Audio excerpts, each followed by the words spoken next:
Hello there, toy collectors. My name is Kevin, aka Toying Around, and I am very excited to bring you this special review. If anything, the Kim family, they're archetypes.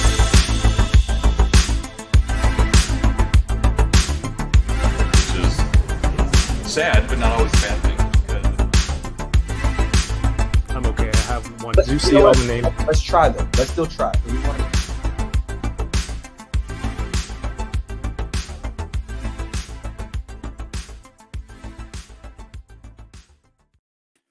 Did I bring a straw? Did I bring a straw for my boba? Hey, hello there, everyone. Happy Friday. You are watching the Book of Boba Tea here on the channel. What we do here is we look at the latest episode of the Book of Boba Fett, and we break it down, look at all the little details that you didn't notice, all the little details that you don't really need to know about. And we also talk about the really cool toys that come along with the show, because this channel here is a channel about action figures and collectibles and unboxing those things. So if you're a Star Wars fan, or if you're a toy collector, happy that you're here watching tonight, and I hope you can subscribe and stay tuned, because there's lots of toy content here on the channel, and I appreciate everyone who's here, everyone who has subscribed previously or subscribing now, anyone who's watching on Twitch. If you prefer Twitch, this is available there as well, twitch.tv/toyingaround. And man, last week was crazy with the amount of people here watching, all the love from everyone in the chat, all the worlds colliding. They had the Midnight 30 crew, the Bitter Brigade, the Chat Migos, and just fans in general, the Butter Nation, of course. So thank you everyone who's here watching, and everyone who's shared on your social media, Twitter, Instagram, that we're live tonight. All of that goes towards promoting the channel and getting these videos seen. And I'm having fun, and I like to think people watching are having fun too. So thank you for sharing this with people, and this has been great. Also, shout outs to the channel members. And if you're not familiar, the channel members here on YouTube, it's an optional thing if you want to help support the channel. It gives you these special emotes that you can use in the chat, and it makes it more interactive. And anytime I mess up, somebody messes up, or it's whatever joke we have going on, you can spam the chat with those. And shout outs to everyone who supports the channel in that way. All of that goes towards, I don't know, the equipment like headphones or software, things like that. So thank you very much. And I'm probably gonna do a giveaway for the finale. Am I muted? Or they're just using the YouTuber? Dang it, Paul, I thought you were on my side. Anyway, I'm gonna introduce him last. Let's oh, now he's typing haha. Damn chat. I'm gonna be the worst, just very distracting. Anyway, cool stuff that's happening on the channel. Last night I did an episode of Unboxing Thursdays with my friend the Enablers. That was like 4 hours. If you haven't seen it yet, some really funny silliness and toys being unboxed last night. So go check that out. And next week, Unboxing Thursdays with a fellow Canadian action figure Skinny. And next Friday will be the season finale of the Book of Boba Tea, which will be looking at the season finale of the Book of Boba Fett. I really need to slow down when I have to distinguish between the names. However, speaking of enablers, our first host, my first co-host tonight, a fellow enabler, a professional enabler, her job is to sell toys to people and make them look good, because toys are awesome. So please welcome to the channel. She's here week after week, much like the Mandalorian. This is our friend, Yoko, the Candalorian. Yeah, that was great. Thank you. Hi, guys. I feel like I've been really sitting here for a really long time. For like 24 hours. Yeah. Oh, yes. Because of yesterday. I get Yeah, you. I just never left. I just slept here, went to work, and came back. Well, welcome back. For everyone who didn't stay from last night to today for the new stream, what do you do? Where can people see the cool stuff that you put out there into the internet world? That I put out there. My professional enabling is at Super 7. My personal enabling is at Livin Yoko over on Twitch, where I stream Tuesdays and Wednesdays and midnight 30 following these shows, and at Yoko McCann on Instagram. Why do I always do that? On Instagram. On Instagram. Yes, well, happy to have you back. Do you have your... Well, we'll see everyone who has their boba later. Oh, should we wait? Okay. We'll do yeah, our boba after. cheers later. Okay. We'll cheers after. Okay. Let's bring on the next person, our friend. He's a multi-award winning actor. You have seen him in places such as the thumbnail for this video and last week's episode of it's not The Mandalorian, it's the Book of Boba Fett. It is our friend Paul Sun-Hyung Lee. He has something on his face. Hey, buddy. Hey, everybody, how's it going? Thank you so much, Kevin, for that lovely introduction. Um, It was an introduction. Did you say it was there? Did you say you know him from our thumbnail? Yeah, it's It's been a busy day. YouTube. I didn't have time to do a new intro. I didn't want to do the same one as before. It's been a long day. Yeah, no, it's cool. I appreciate that. Thank you so much for including me in your list of things to half-ass. I really do appreciate that. And big shout out to everybody out there as well. Hey, this is my first time sort of like trying to chat at the same time, and it's weird because there's a time delay on my iPad, and so I'm missing messages. So big shout out to like RMD Collective, for example. I didn't get a chance to say hi to you personally in the chats, but hello to everybody in the Butter Nation, Bitter Brigade, the Twamigos, and of course the Midnight 30 crew. And I was really happy to get a package from Yoko today, and I got pretty sweet sticker. It's going on my new laptop. So nice. Boom. Well, thank you for I'm being excited here. about today's episode. Thank you. Yes. Another person who might be excited for tonight's episode, I'm not sure. Can't really get a feel of how it is. But he's here. He's had more screen time on our show than his favorite character. Please welcome our friend, the Fallen Fett, Ernie. Hey guys, what's up? Yes, Hey, you're man. absolutely right. I have had more screen time than Boba I Fett heard you got a new has microphone. this whole episode. No, I didn't. Why? Oh, you Sounds got a new different? camera. Got a new camera. Yes. Yeah, I got a new camera, so things look sharper and crisper now. Maybe. I don't know. But yeah. Dude, I've been so excited to be here for Friday to come. This episode was amazing, and like I wanted to talk so much about it. And so I'm happy we're finally here, because this episode was just insane. I mean, so much I had to download Twitch and jump on Midnight 30 You did. to just try and get it out there. Yeah. Because this Ernie- was, man. Ernie was so excited that he made his own notes and sent them to me. I I'm like, did. perfect. I'm so freaking busy today. I'm just going to go off of Ernie's, and I'm going to try and make sense of some of Okay. these. Some of these, it's just him fangirling. It is. I'm just saying like, oh my God, and It really it's is. not even a real note. I mean, and wait till we get into that fangirl part where then Paul just shoots me down big time. And then we said we were going to talk about that today too. And I was like, man. It's funny because it's actually written in here. It says, there's like a cue. It's like, pause for Paul making fun of me. In the note. That's like every other line. It's notes. notes. Paul make fun of me. Yoko agree. Just bringing up No. Oh no, Ernie, What? come on. I had something prepared for you. I'm going to bring you back in. Okay, just Yeah, let's please pretend like we indulge me. didn't do it. Oh, you we're go. gonna do Yeah. intros over again. Yeah, go for it. Professional Let's do it. YouTubing at its best. Right here. Yeah, I am. Okay.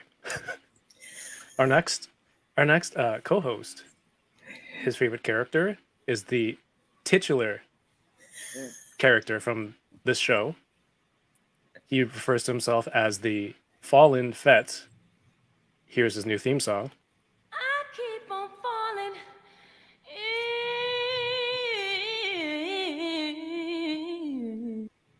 It's our friend Ernie. I keep on falling, huh? Yeah. Yeah. I like it. I like it. Yeah. Do you get it? Yes, I do. Okay. Because of Yeah. the pit. He falls. You know, Boba Fett yeah. fell. into Blind the guy Sarlacc he fell. pit. Yes. Thank you for reminding me And then he of came that. back. And Yeah. I swear to you, if episode 7 he falls somewhere, I'm just like, I probably won't even be here because like I'm never gonna hear the end of it. Like, Well, he fell but you again. heard about this last episode. The best cameo of all was in that last episode. Was Boba him? Fett himself? Yeah. Is him. And dude, Yeah. I gotta give it to you because he did just the classic head nod without the bucket. So I'm down for it all day. I mean, even though that wasn't him at that time, he still had it down with the whole. You know, I was like, ooh, all right. Yeah. Yeah, I was saying this show is so popular and so meta now that even the cameos, the main character cameos on his own show. That's how meta everything is on here. Dude, I could have never have imagined all these. The whole way the episode started, it just already blew me away. I didn't expect any of these cameos that we had. The story that it was, everything that we thought was going to happen, nothing happened, and it was great. I want to take a quick second to shout out Hello there. Robert Donatello for becoming a channel member here on YouTube. I appreciate you coming out. I recognize your name from Pulse Sunday Fun Boxing streams, a fellow Bitter Brigade member, and happy to have you here. Welcome to the Butter Nation, and I'm hoping you're enjoying everything that's going on here. Appreciate your support. Thank you for being here. And also, everyone, there's a lot of people in the chat because I talked too long and my intro took too long. But I appreciate everyone who's here. I've seen your names, and I just want to get into it because we have a lot. Yoko's ready to cheers me, to cheers everyone. I know. Oh my God. What do you have, Yoko? I went with brown sugar boba this time. I let the boba back into the drink. This is a grass jelly roasted milk tea. Still going with the no boba theme. This is from Cha Time with the BTS themed cups or whatever these characters are they designed. Ernie, how about you? I had to take a drive and I found me a tea place that had it, and I have a. Is that my Yes. Sign off on that franchise. Yes. What's going on? So I got a Sunny Passion something. I can't remember the last name, but it came with rainbow jelly in it. Sweet. And it's actually this delicious. is your first. Yes. Yeah, first time. Ladies and gentlemen, Ernie's first time. And Paul, how about you? Years. I got this is called the Bubble Gaga. It's got passion fruit tea with coconut jelly and pearl. But this time, it's I like boba. Okay. I just think these are all little Boba Fetts that fell into the Sarlacc pit, and then I'm gonna put them into my belly and turn them into poo. Nice. But I got this. It's not the full sweetness. last It part. is. I got it at 70% sweetness, which is still too sweet. So I'm going to drop it down again. Half. 50. I always get 50. Yeah, I think. Well, I had it last week and I almost went into diabetic shock. So Whoa. cheers. and still I only dropped it 30%. everyone. Cheers. All right. Everyone in the chat, who has a drink? Who has boba? Let us know what you have. Anyone get new Star Wars figures this week? Anything related to the show? Did I do that? No, but I just spilled it all over myself. We're off to a great start. You okay, man? How did I do that? Did you tilt the cup? I guess But so. I think I did. Sometimes when my 3-year-old uses a cup with a straw, he Either here. turns it upside down also. And that's Ernie for you right there. And to I finish think the I hat did. trick, you poke yourself in the eye with the straw. Yeah, I think it was the whole toast, and so I went for it. Like, yeah, and now it's In all true over me. boba fashion. Boba. There's He did it to a himself. learning curve. I did. Oh my I'll be God. good though. Oh my god, Ernie. Hopefully, it dries by the end of the show. You should have seen last night's show. My mic straight came out of the stand. Everything. I didn't even know what was going on last night. What the heck Yeah. happened? I have no clue, bro. I don't. We were in the middle of a show. what's up, Chamba? Chamba was there. We're doing it. And then all of a sudden, dude, I have the mic in my hand. The whole setup here. It's like, what the heck? I don't even know. And here we are. I've already spilled my boba tea all over me. Yay. So did all the boba fall? No, they stayed. They're trying to be respectful right now. So Okay. they're gonna stay like that. I don't care if it gets demonetized for that reason. Worth it. Do we get anything toy wise? Yoko got a new captain's hat. I like that. It's my Fennec Shand hat Mm-hmm. I like it. from Steph's Hats on Etsy. Kevin's friend. Ah, very nice. Very cool. I love it. Yeah, I like it a lot. Yeah. I got Wrecker in. Finally. Rekka. Rekka. Yep. Nice. I have like 4 of him. From my plastic crack dealer. Really? Oh, at which point I would like to say hi to Anna. I saw her in the chat earlier. Hey, baby. What's up, Anna? This is in the before times when I had them pre-ordered from 2 different places and forgot to cancel a couple of them because I was trying to cover my bases, because you get screwed once by one supplier, you gotta spread that, There you go. And then I promptly forgot about the other places. And he's a deluxe figure, and that sucks. Yeah. I gave up Black Series, but I got this. That came in. Just got it is the squad leader from Mandalorian season 2. This is one of the dudes that Fett fills in that episode. He's the one go and sending all the troops to their death, and he meets a particularly nasty end to the to Boba, the reborn Boba, the cool Boba, not the OG fallingest Fett. Boba. So you know what, Paul, I'm going to give you your time because for Yoko and Kev, so Paul gets huge points because this morning I just put my order in and my money down for my Hot Toys Boba Fett with Throne. Yes, nice. Yeah, there you go. Yeah. Enjoy it. I think this is from Paul. Points. You got to be careful. Wait, which version did you get, Ern? They only have the one. They didn't have the exclusive. Oh, so is it the 40th anniversary one, or the? No, the new one with the throne. Oh yeah. Okay, be careful. That one. Be careful with that one because some new reports he tends to fall over a lot.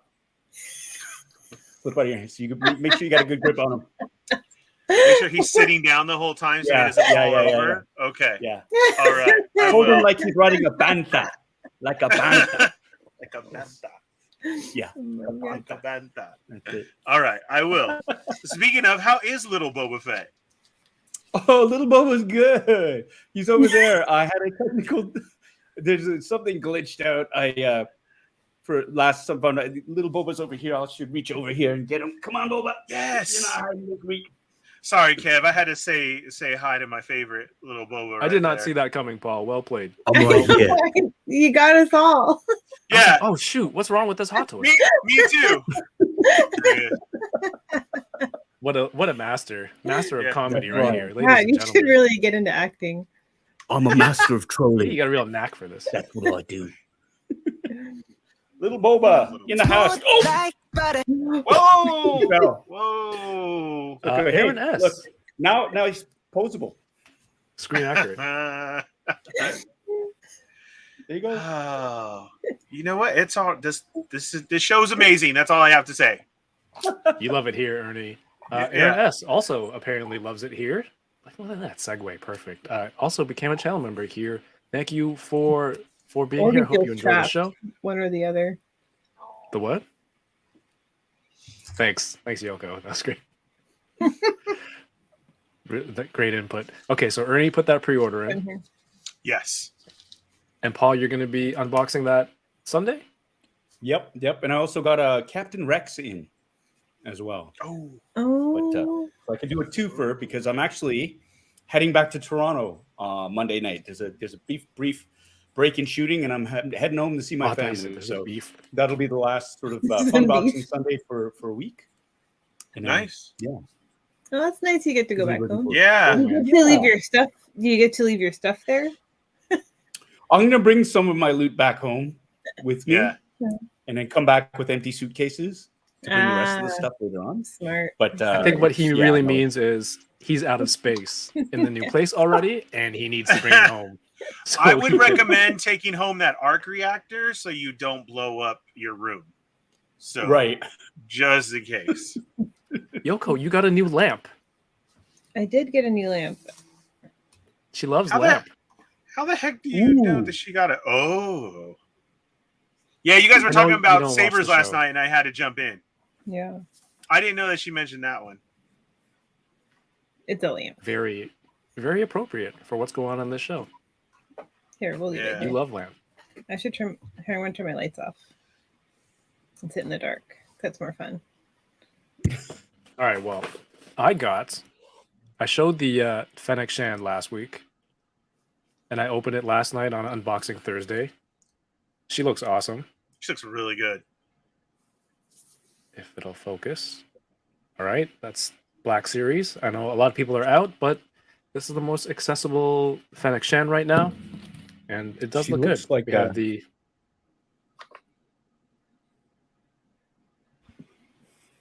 Bill Burr not focusing. Still doesn't want to focus. I also got It's so cute. a 1/12 scale cup of boba. When I first saw that sitting there, I was like, "How high is this camera?" A drone. Yeah. It is a drone. And last week the armor was really awesome in the episode. So I went out and I found this. Well, I went to eCollectibles and he had the Black Series. So yeah, I got to pick this up since I didn't have it yet. And for some stupid reason, I decided I'm going to start getting vintage collection, only Favreauverse. So I got a little version. So Nice. Armor has a little armor for herself. So Dang. Perfect. I like it. I have both of those. And there's a Toys R Us exclusive of the armor, the Black Series, with the slide out yeah, the case. deluxe one.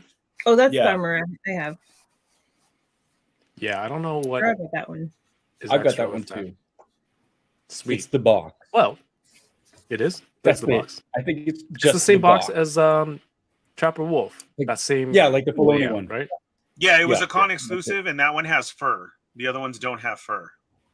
Ah, well, there you But go. oh, that's right. Quick plug for I got it from eCollectibles. If you are in Canada or US, you want to order some stuff from eCollectibles, place your order. Save 5% with code Toying Around. Here we go. I think that's it for toys. I want to mention really quickly, while we're on the topic of toys,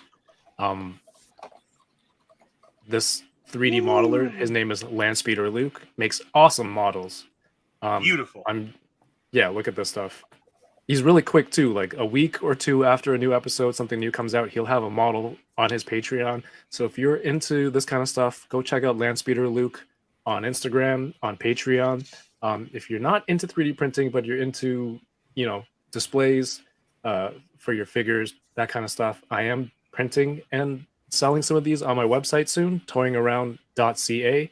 I have a seller's license to print and sell with, the creator's permission. So it's going to be a lot of fun. I hope you can check that out if you're interested.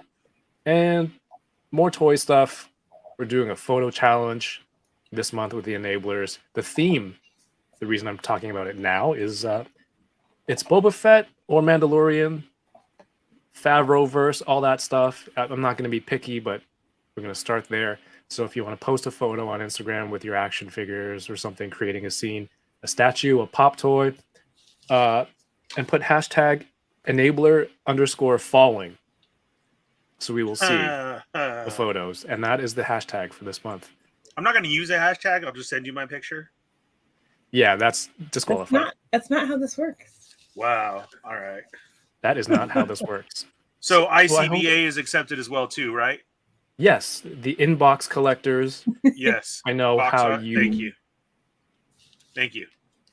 We had these are some of the photos that people submitted for last month's challenge, which is Spider-Man theme. So it's a lot of cool stuff. That one's just Yoko holding a mug. That doesn't count. But That was me teaching Yoko Alexa. didn't get the assignment. That was She me. didn't read. No, I was giving the assignment. Oh, actually, you were. Yeah. Okay, so that's all the housekeeping. Do I have photos? Let's get into the episode, everyone. At this point, I would like to remind everyone, spoilers, if you haven't seen the episode, feel free to bookmark this video. Do people still bookmark things? Just save this video to your playlist and watch it later after you've seen the episode. Or if you don't care about spoilers, grab some seat and hang out with us. Where do you And also, there may be where do you profanity. think they're watching right now? What do you mean? Like they're not already sitting? You think they're just? I don't know.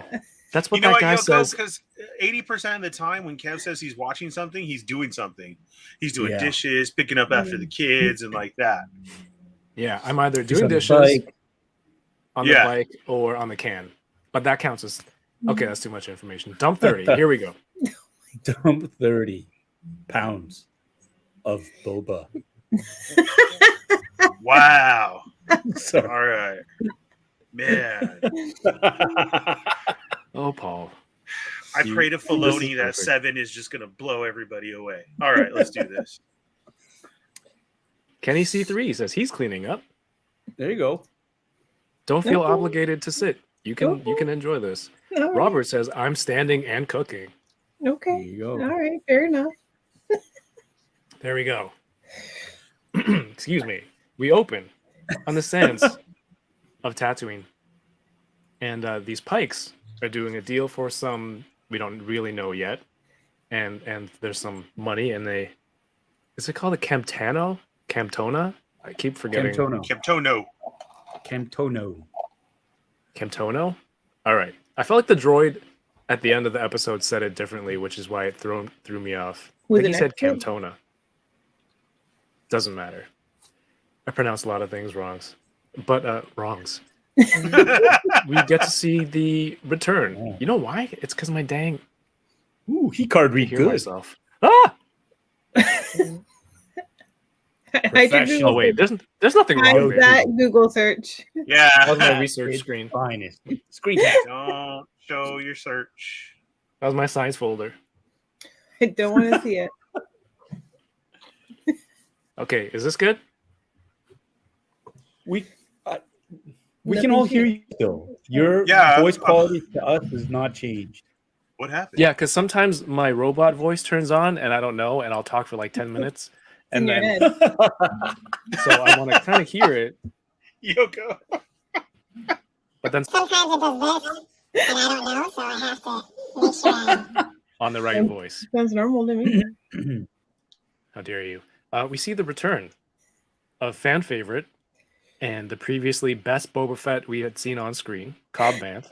The best person to wear the armor, Eh, Cobb Vanth. Oh, Oh, my you God. okay? You almost got me. You almost got me. that's your I opinion. almost sprayed my Hot Toys box.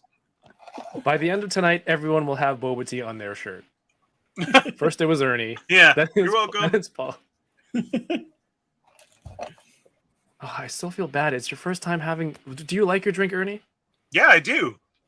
Awesome. I do. It's great. And then I have a backup of strawberry banana to go with it. So I'm golden right now. Next time, like traditional, like the regular boba tea, it's like usually milk tea. Okay, But yeah. There's See, also like the fruity ones. okay, you're gonna like- have to tell me what to order then for next week's episode. I'll give you a referral, and then I'm just sorry the guy at the store didn't tell you not to tip the cup towards yourself. Wow. Yeah, that was it. He's like, this is a grown man. He'll know how to drink out of this. He doesn't know how to drink out of a And- straw. Here I am. Yeah, why does the straw have to be so big? Because What's all this stuff invading my mouth? Yeah. It's the other Just- thing.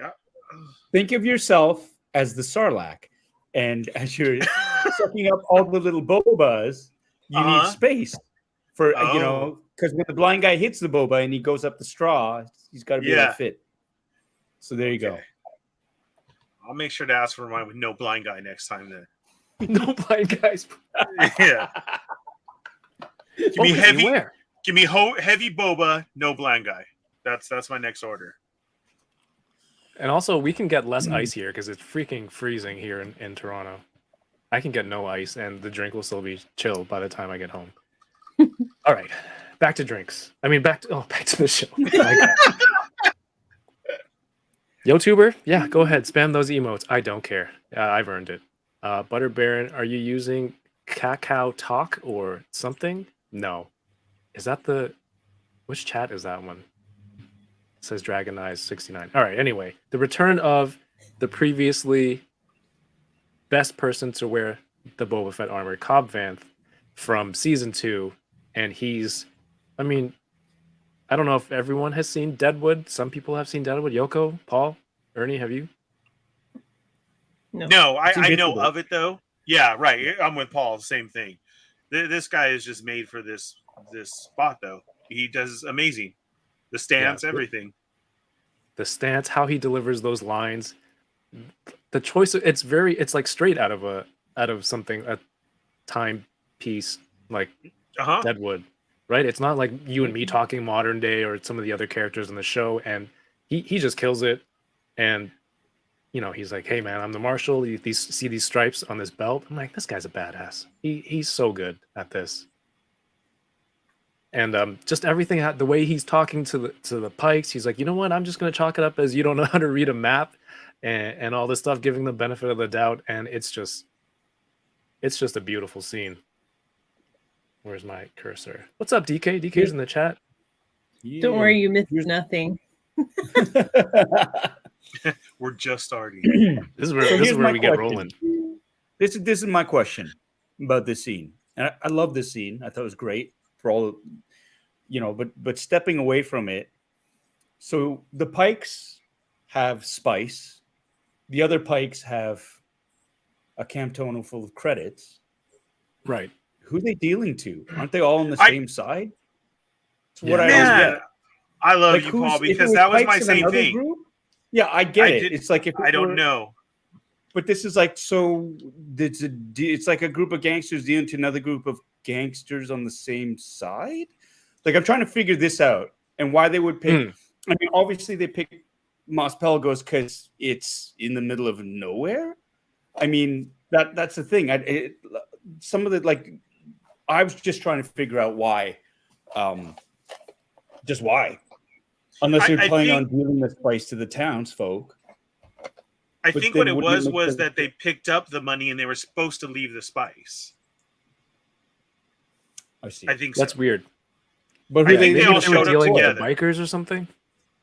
I don't know. But I mean, that's kind of like, yeah, sure. That's not a way. I mean, speaking of somebody who's had so much experience dealing spice, that makes no sense, right? It's like a Fargo thing. It's like, I buried the money near the fence, and you can't find it. They're not going to do that. If you're going to, I mean, that's the thing. If the Pykes want to make a move on the territory and they're making a deal with somebody, both sides have to be there. Because then otherwise, how's the other side going to confirm, oh, we left the money, or, oh, we left the spice? They have to be there to confirm the exchange of goods. And I didn't understand. It's like, why were these Pykes paying the other Pykes off? I thought they were all on the same side. You know what? Unless now thinking about it and thinking about the whole scene, maybe they were there to pay Cobb off and to deal spice to people. Maybe they were trying to take over this area, like how gangsters deal in certain neighborhoods. Just like he said, I don't know if you know where you are. Right. But I mean, if they're going to pay him off, they're not going to draw down on him. You know what I mean? Mm-hmm. If he's there, because like he ends up gunning like the three of them, like they draw on him. And that's why they get shot, right? But it's like this doesn't make sense. This didn't make sense to me, because it's like, if they're going to pay him off, they're not going to be aggressive towards him. They're going to be like, hey, you're in Mos Pelagos. Guess what? We're going to give you all of this. That's true. And they're not going to be aggressive. Like, he caught them in the middle of a deal. That's the overall sense that I got. But who are they dealing to? That's what I don't understand. Because they're exchanging. Because one of them's like, shh, let's open it up. It's like, here, I've got all that money in here. So it was like two pairs of Pykes. Dude, I don't know.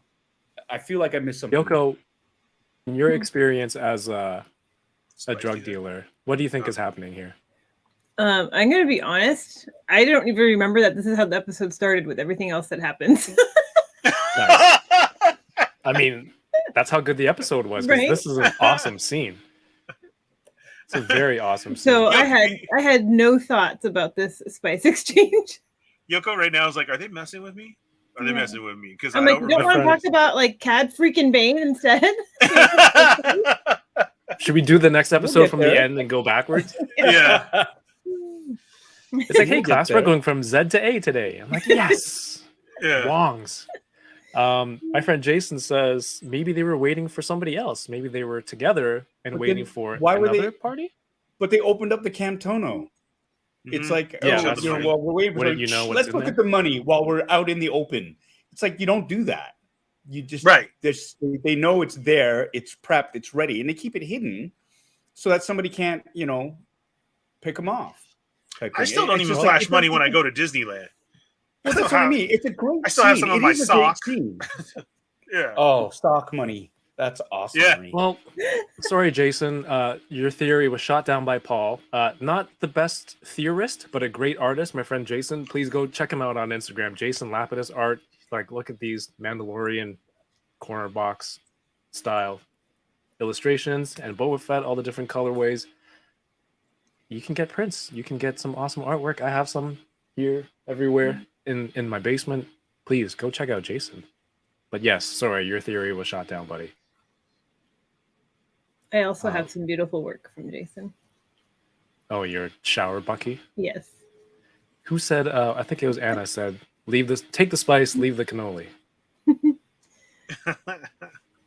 Yeah. All right, they do not have Fabster with them. Maybe that was the issue. More awesome And shot. you I don't did- think. Here's the other thing. They show up in one speeder. Not two Yeah. speeders. Yeah. What the hell? They're all like, who are they dealing with? Like, what the hell's going on? I don't know. Maybe they were waiting for somebody and they were just like, let's look at the money. But it looked like they were That's making true. a deal. It was I- looking like it- they were making a deal. They set it up like they're making a deal, and Cobb Yeah. Vanth stumbles upon it. Yeah. I mean, that's just stupid what they're Well, then doing. you Like, know if what? they're. Bless Filoni and Favreau's hearts that they've never done drugs before and not knowing how a drug deal goes down, and this is what they thought it was. And they thought, well, don't they just all roll together and drive away, like hide somewhere and then deal to each other? Maybe that's what it was. Why didn't Jon Favreau learn some drug deal stuff Yeah. from being on Sopranos? Nah, see, this is what Didn't I'm pick saying. up any. Grab some stories from Christopher Moltisanti. Yeah, so this is the Pike that Paul talks about. He's about to draw on him, and of course, in true badass fashion that Cobb Vanth is, just takes out 3 of them from the hip because he is the best Boba Fett. He leaves one dude. Like, look how badass he looks. So cool. And this is a great easy cosplay for people, right? Hmm. And he elects to. He tells the guy to take the money back. Go back to your bosses. Leave the spice. He kicks it over. Does he not want? I guess he doesn't want to sell it. Are these equivalent to drugs? Spice. Yeah, spice is the drug. Spice is just. It is like. Okay. Well, then they tell him it's worth more than his town is. He lets it all blow out into the desert. And that is the opening scene. Crazy. Chapter 6, from the desert comes a stranger. We cut back. Here we see more of the inside of the Mandalorian ship. Oh, man. And the details. Everything looks awesome. Inside the ship. It's all been like redone from the old style ones. Hey, why did Matt say I'm a YouTuber? What did I do now? Because I don't know about spice. But hey, Yoko, how did you feel when the camera was panning down and then this part? Right here, I was excited. I was like, is that R2? And it was. It's gotta be Yeah. Paul. Ernie, how about you, man? Both of you, either or. I was just, I was floored. I Yeah. mean, we cut to Mando. We really didn't think that this was going to happen. I really Yeah. thought, Yeah. like we had all thought last time. I thought, okay, so season 3, there's our setup. Don't worry about it. And then, yeah, I see the antenna up and I'm just flipping out. I'm like, no way. And Kev, I think my notes say it all. So I was just like, oh, wow. Yeah. Effing R2, it says. Yes. Thank you. Yeah. No, And wait, my but first. well, hang on 1 second though. Like, were you like, I was startled for this show to open with Cobb Vanth. Like, we figured we'd see him at some point, but like when he was in the opening scene, I was like, oh, this is a surprise, right? Like, were you guys surprised to see him there? Yeah. Yeah. Yeah. From this whole episode, that's why I was just blown away. I didn't even. Yeah, Cobb. I Yeah. I didn't even think about it. Yeah, I really Oh, didn't. I thought about for it. sure he was going to show up. I thought he was going to show up for sure. So when he showed up, I went, well, that figures, because what Boba needs is more. He needs muscle, right? He needs more people. Correct. He's on the same planet, and it only makes sense that Cobb Vanth would show up. And I know fans have been theorizing about it too, but it, like, to me, that was the most, in terms of the reappearance of the character, that was the one that surprised me the least. Mm-hmm. Because I was like, okay, here we go, professional yo-tubing right there. The least, I think, but still, I wasn't expecting him to open it, and then I definitely wasn't expecting to see Mando again. So then when it went him in his ship, right, and then it's like, oh, anything can happen at this point. Well, yeah, because then they give us freaking R2, and then they give us R2. How'd you feel about R2? But that was the thing, right? Like, as soon as they showed Mando, it was like, oh my god, he's going to see Grogu. That means we're going to see R2. That means we're going to see Luke. That means we're going to see Grogu. I mean, that was the buildup, and I thought, oh my god, they're doing it. They're actually doing this. Like, and I was wondering, are we going to get back to Boba Fett? I don't care, because this is so cool, right? Like, it was like, I honestly don't give a rat's ass. Here we go. This is far more interesting than what's going on in Tatooine. So seeing R2 was, again, that the emotional gift. Art, it's just like, oh gosh, there he is. That's amazing, to see him there. And then the revealing of the ant droids was really cool, and especially how they all had the same color scheme as R2. And it was that whole. I was really waiting. Like, once you saw that, I was waiting to see Luke and Grogu. I wanted to see the two of them. I still didn't think we were going to see Luke. Like, I did not. I figured they'd find a way to to show something without Luke, right? So after I wipe my tears from R2, then I'm thinking they're just playing with us. We're not going to see him. Like, I'm thinking the opposite. I'm actually thinking, dang it, we're going to see Paul again. All right, cool. Here it is. Wait, dang it, we're going to see Paul again? Well, because like he can't tell us anything, so it's like like the first time I screamed, when I saw him, I was like, I knew it's Paul when I heard his voice. And then so they show R2, and I'm like, I'm with you, Yoko. I'm like, they can't show Luke. Like, this all has to wait. Like, it's not possible. So I was like, it's gonna be Paul and like a crew of like rebels or something on a base, or something's going on, some type of backstory. And then wow. Like I even said, I was like, okay, so everybody was in it except Paul. And then that was it. Even Boba was there.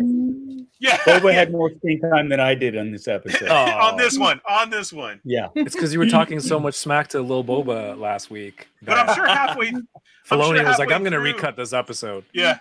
And that's what I'm saying. I'm sure halfway through, Paul, were you like wondering, do I show up? It's just crazy because 5 was so like Mando focused, right? That you're like, okay, it's definitely going to go back to Boba now. Yeah. And then you bring it back to Tatooine and you go Cobb Vanth. You go, okay, this makes sense, right? Right. And then we're going to move on and advance the Tatooine Boba part of the story. Then it's like, nope. Yeah. Psych. We like Mando more. Because it's chapter 6 and we only have 7 chapters, but that's all right. Let's do it. Yeah. Let's just go for it. So R2, Cap Lives was right. It's like we knew he was going to go see Grogu. It's just, except we thought this was going to be saved for Mando season 3, right? Yeah, like, exactly. Yeah. It's all good. Like, and honestly, I thought he was going to show up again in episode 7. It's like he's gone for episode 6. Yes. You have this build up to episode 7, and then some, a big event, and then Mando comes back, right? And he's there. And it's like in Lord of the Rings or The Hobbit. Gandalf leaves for a bit, and the hobbits are on their own. And when he's off, and then he comes back, And he says, "Oh, I had some business to take care of," but you don't know what he's done unless you read another book, and it describes his journey. Unless you, of course, watch the movies, and Peter Jackson shows everything that happens to Gandalf while he's away. But that's what I thought was going to happen. Mando was going to be gone, and we wouldn't find out his story until we got to season 3. So Are we excited? Even though seeing R2 and the androids, and I see the rock lift, and I'm like, okay, so I'm with Yoko. Oh my God, it's Grogu. Like, we're getting him. And then we saw the android reveal that it wasn't a floating rock. So even more so now I'm like, okay, yeah. No, big tease. Big tease. That was fully intentional to make it seem like, oh, here we go. The Force is just lifting rocks again. Right. And this is the same temple as the one that burns down? Yes. Yeah. Is it the same shape? Yes. What's up, MCU Collector? It says episode 6 was great. Give me more Mando stuff. Well, you got it in this episode. So we cut to Luke, and the first thing I was looking at, and I'm sure a lot of people were, was how is the face technology now? Because I don't remember if we brought it up before, but after the finale, the season 2 finale, they hired this, someone, I forget the artist's name. He does deep fakes, and then he did a much better looking deep fake for Luke, and then I think he ended up getting hired by Disney, or was it Chamba? To be Chamba? Is he? No. I said the same thing, and Chamba chimed in for me because I forgot totally too. Yeah, and there you go. Shamook is the name. See, so thanks, Chamba. Like, I knew that happened. So, but it didn't click that, like, okay, so that means we're going to be getting more of Luke. I just automatically assumed it would be used for something else. But, and it makes sense now. We're getting more Luke. And I think, I don't know, Paul, what do you think? Did it look a lot better to you? He looked way better. I didn't mean, honestly, when Luke showed up in season 2 finale of Mandalorian, it didn't bother me that much. It was like, okay, it's deep fake technology. I get it. So it didn't bother me as much as a lot of other people. I had friends who were like, oh, it took me right out. He looks so fake. And for me, it was just like, we know it's Luke. We know Mark Hamill isn't young. It's fine.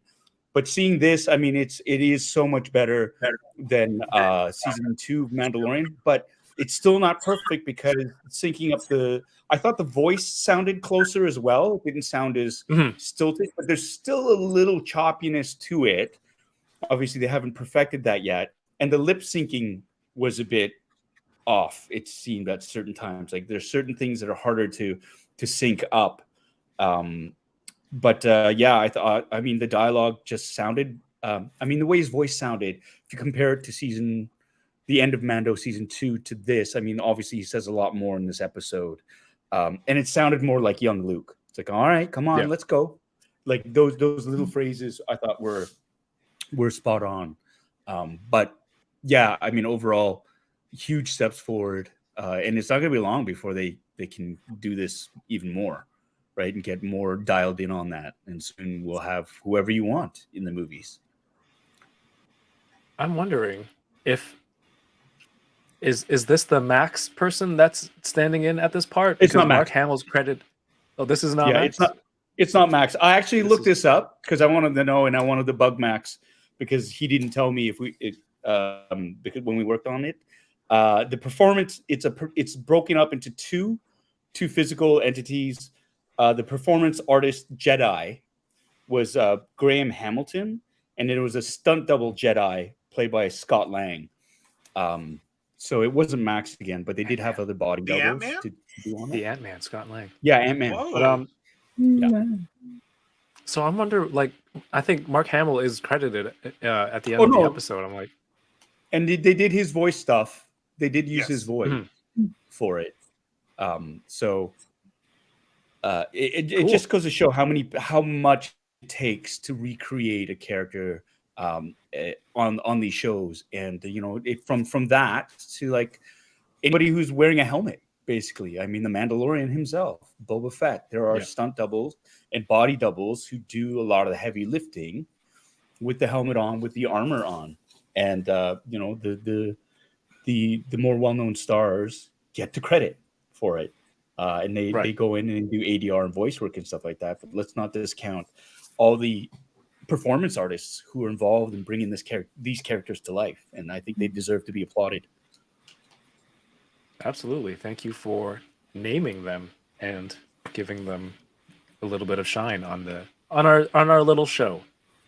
But it's cool because I think Mando has like there's a double for gun and like that kind of work, and then there's one for sword and like close quarters fighting and stuff. It's Brendan Wayne and then Lateef, who does the stunt stuff. Right. But Brendan does the cowboy walk and the gun drawing and stuff like that. And is mostly the Mando double.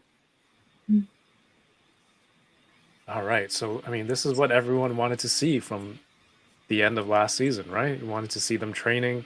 We finally got this moment, and they're just lifting. I guess these frogs are on every planet. Or one-eyed frogs are the same as our regular frogs in Star Wars? I don't know. Bullfrogs. Why is this not scrolling? Okay, there we go. A lot of lifting. This time it's not rocks, it's mostly frogs. Ernie, do I need to stop me at any point if I'm missing something important from your notes? Because I'm looking at a different screen. Here's a better look. Yeah, this is cool. Yeah, I think it's amazing. I mean, I was just floored.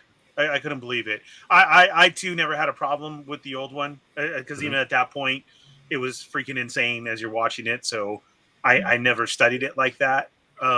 So it was cool to me, and this was just amazing.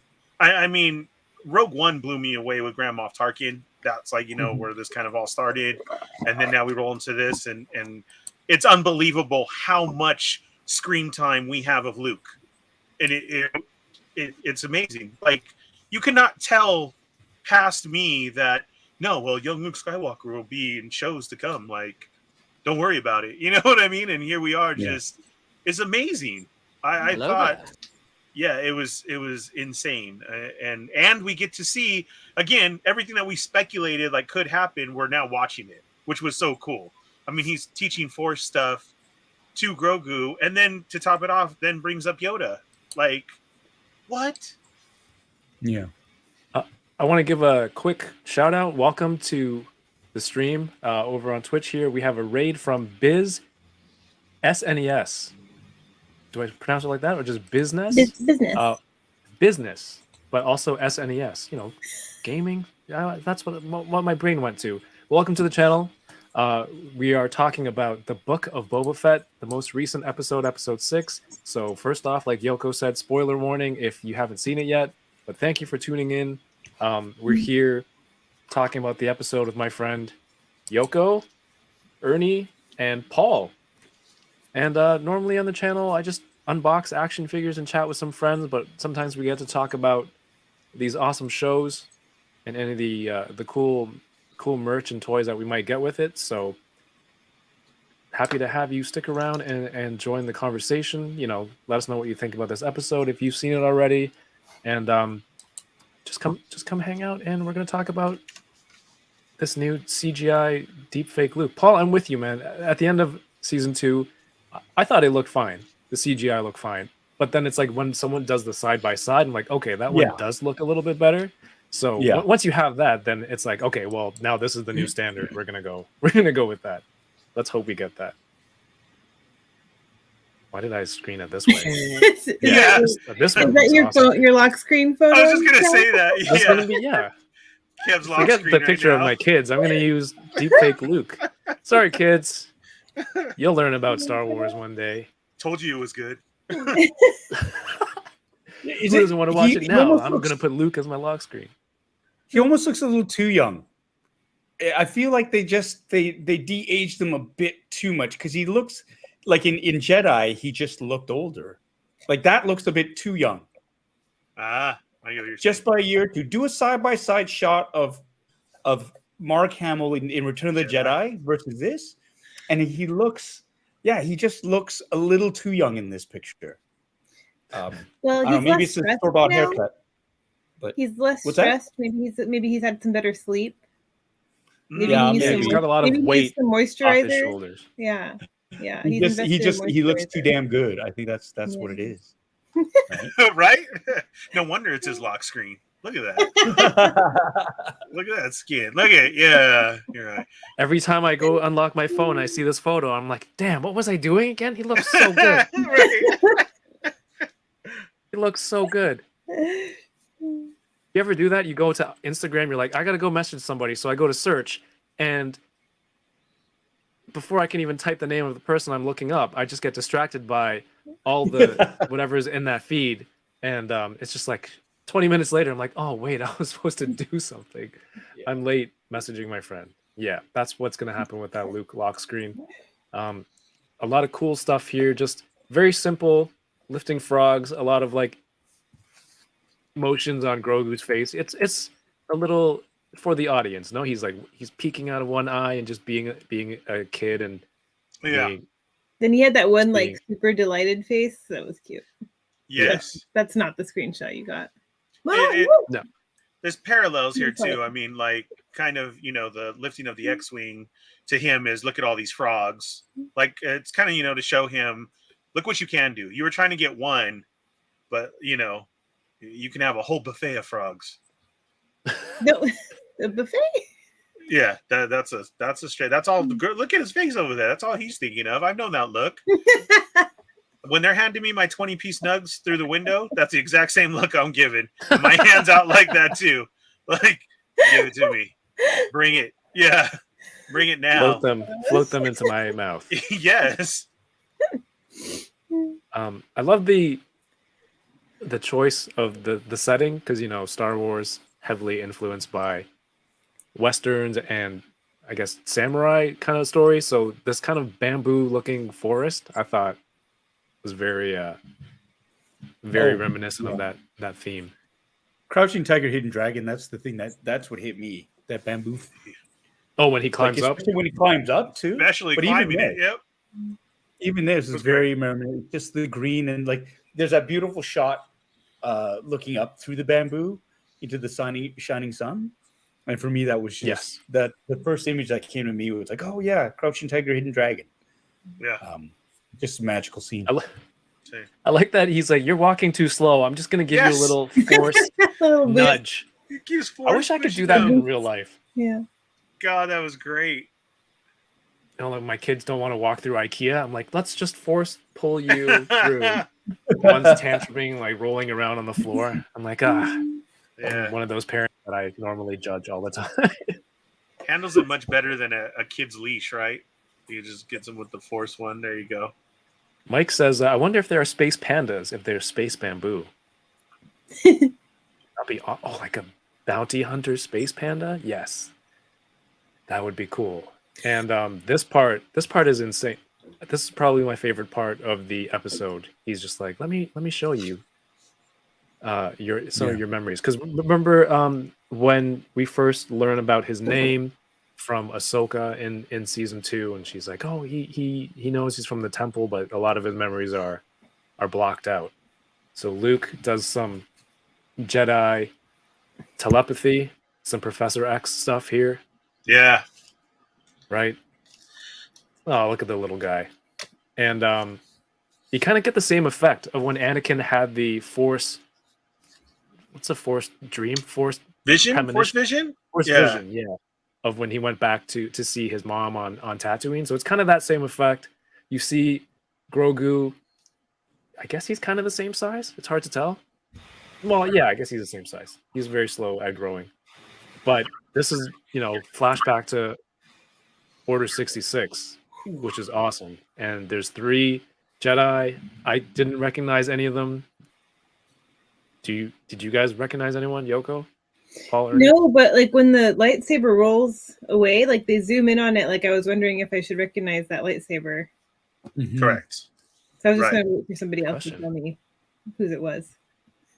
Well, I think too, it's like it's the whole what does he associate lightsabers with, right? I mean, I think that's a thing that I got it from, and Luke offers him a lightsaber, and he sees lightsabers like and when Luke is practicing with his lightsaber as well. There's so many instances like where they're showing this connection that Ortis may perhaps memories that Grogu associates with lightsabers, and they're not all positive, right? And so, you know, and at the end of the episode, he's got to make that choice. And there's a lot of green lightsabers too, because like this lightsaber is green, Luke's lightsaber is green, Yoda's lightsaber is green. You know, the color green, a green lightsaber, you know, might have heavy sort of baggage associated with it, right? And these clone troopers, I mean, it's not a happy memory. It's not a happy memory. Yeah, I have so many questions just from this scene. And of course, it's probably just my nerdism, just reading so much into it. But like, okay, I get like, should we have known who this was? And from this scene right here, it seems like he's on the floor, right? Because it seems like this is a looking up view. But then as we get to the end, the next scenes then seem like if he was picked up by somebody. And then we get the pointing of that and like that. And then somebody had also found on Twitter that after the Jedi's fall, on the right-hand side right there, they're in front of Barriss Offee's door. Her symbol is on the wall right there. Damn. Good job, internet. Yeah. Did you get that screenshot, Kev? No, I just found out about it now. How am I? Sorry, I forgot to send it to you. And yet he found that Chonies shot. That was more important. Right? I didn't spot the Jedi name on the side of the door, but I got this great crotch shot. Is it written? Is it like a symbol or her name written on the door, Ernie? It's her symbol. It is, which I mean can tie in so well because she's had a lot to do with certain stuff after Order 66 as well. You know, her turning and everything. So is she the one to grab Grogu? Like, it's in the shot of where he's laying down, but yes, right there on that right-hand side of the wall, like if it was her symbol in front of her door. There it is. It's right up in the right-hand side.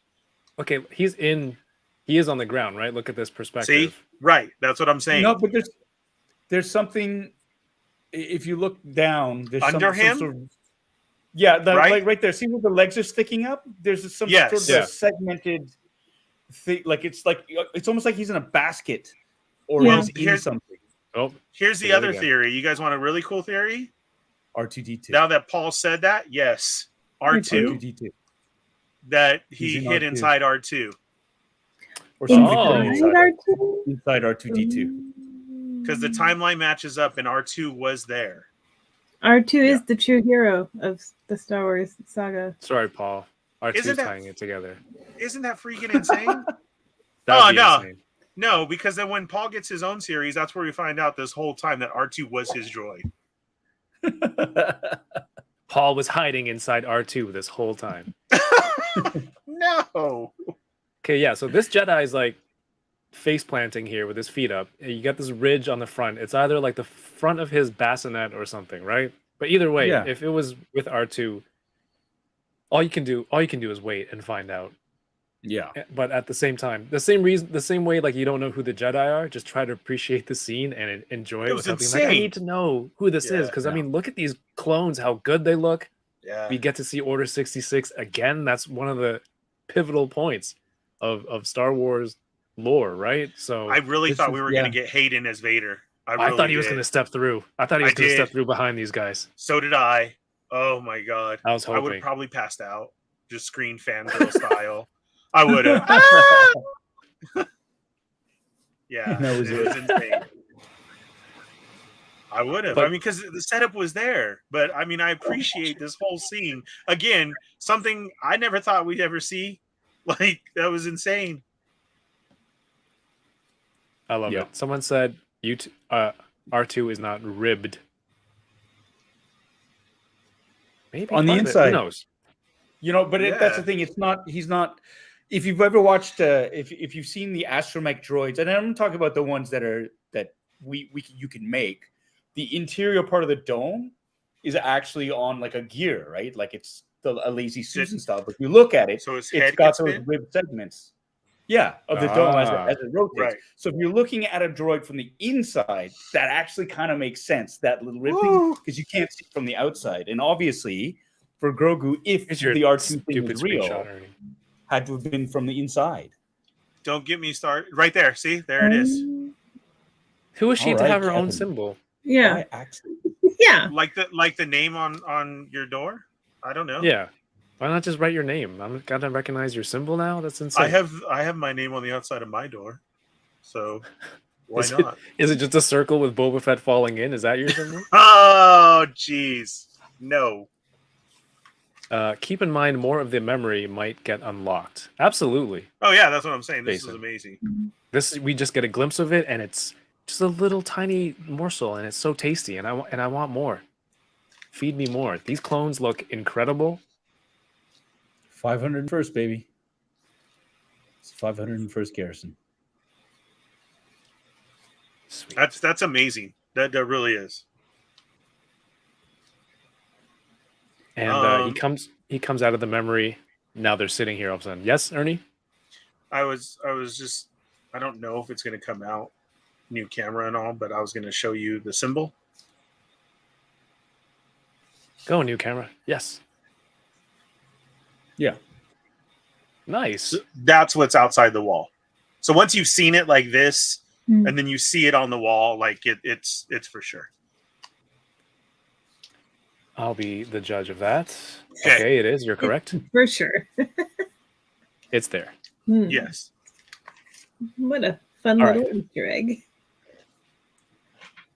And that's all you're going to get for now. For a little bit, we're going to cut back to Mando. He gets snuck up on by Ahsoka. And obviously it's cool to see her back again. And he's just questioning, like, I thought you weren't training her. And she says, I'm not. Master Luke is training Grogu. Her appearance surprised me the most. What he actually said was, I wasn't expecting to see you, which Okay. ditto, right? Yeah, insane. Also, Mando just lying on his back on that bench, it made me laugh out loud. I don't know why. That R2 had built for him. Yes, yes. Like, bro, stop talking, just take a nap. Yeah. Yeah, R2 pulled a Yoda.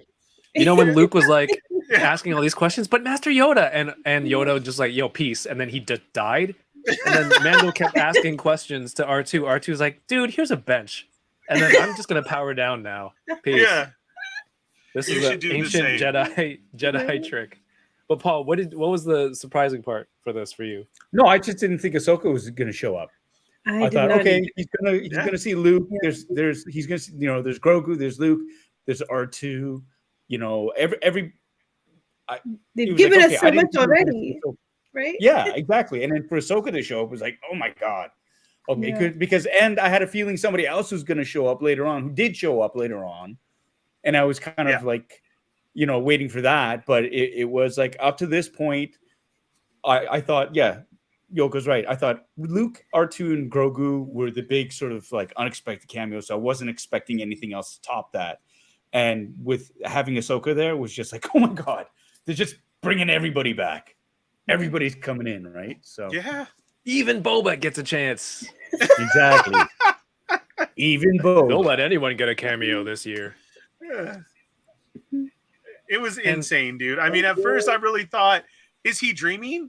Because we literally see him wake up. I'm like, are we in a dream? Is she I don't know, like using the Force to talk through his mind? And oh my god, this scene, like I was in so much tears. So much. This Dude, episode. I This part, was.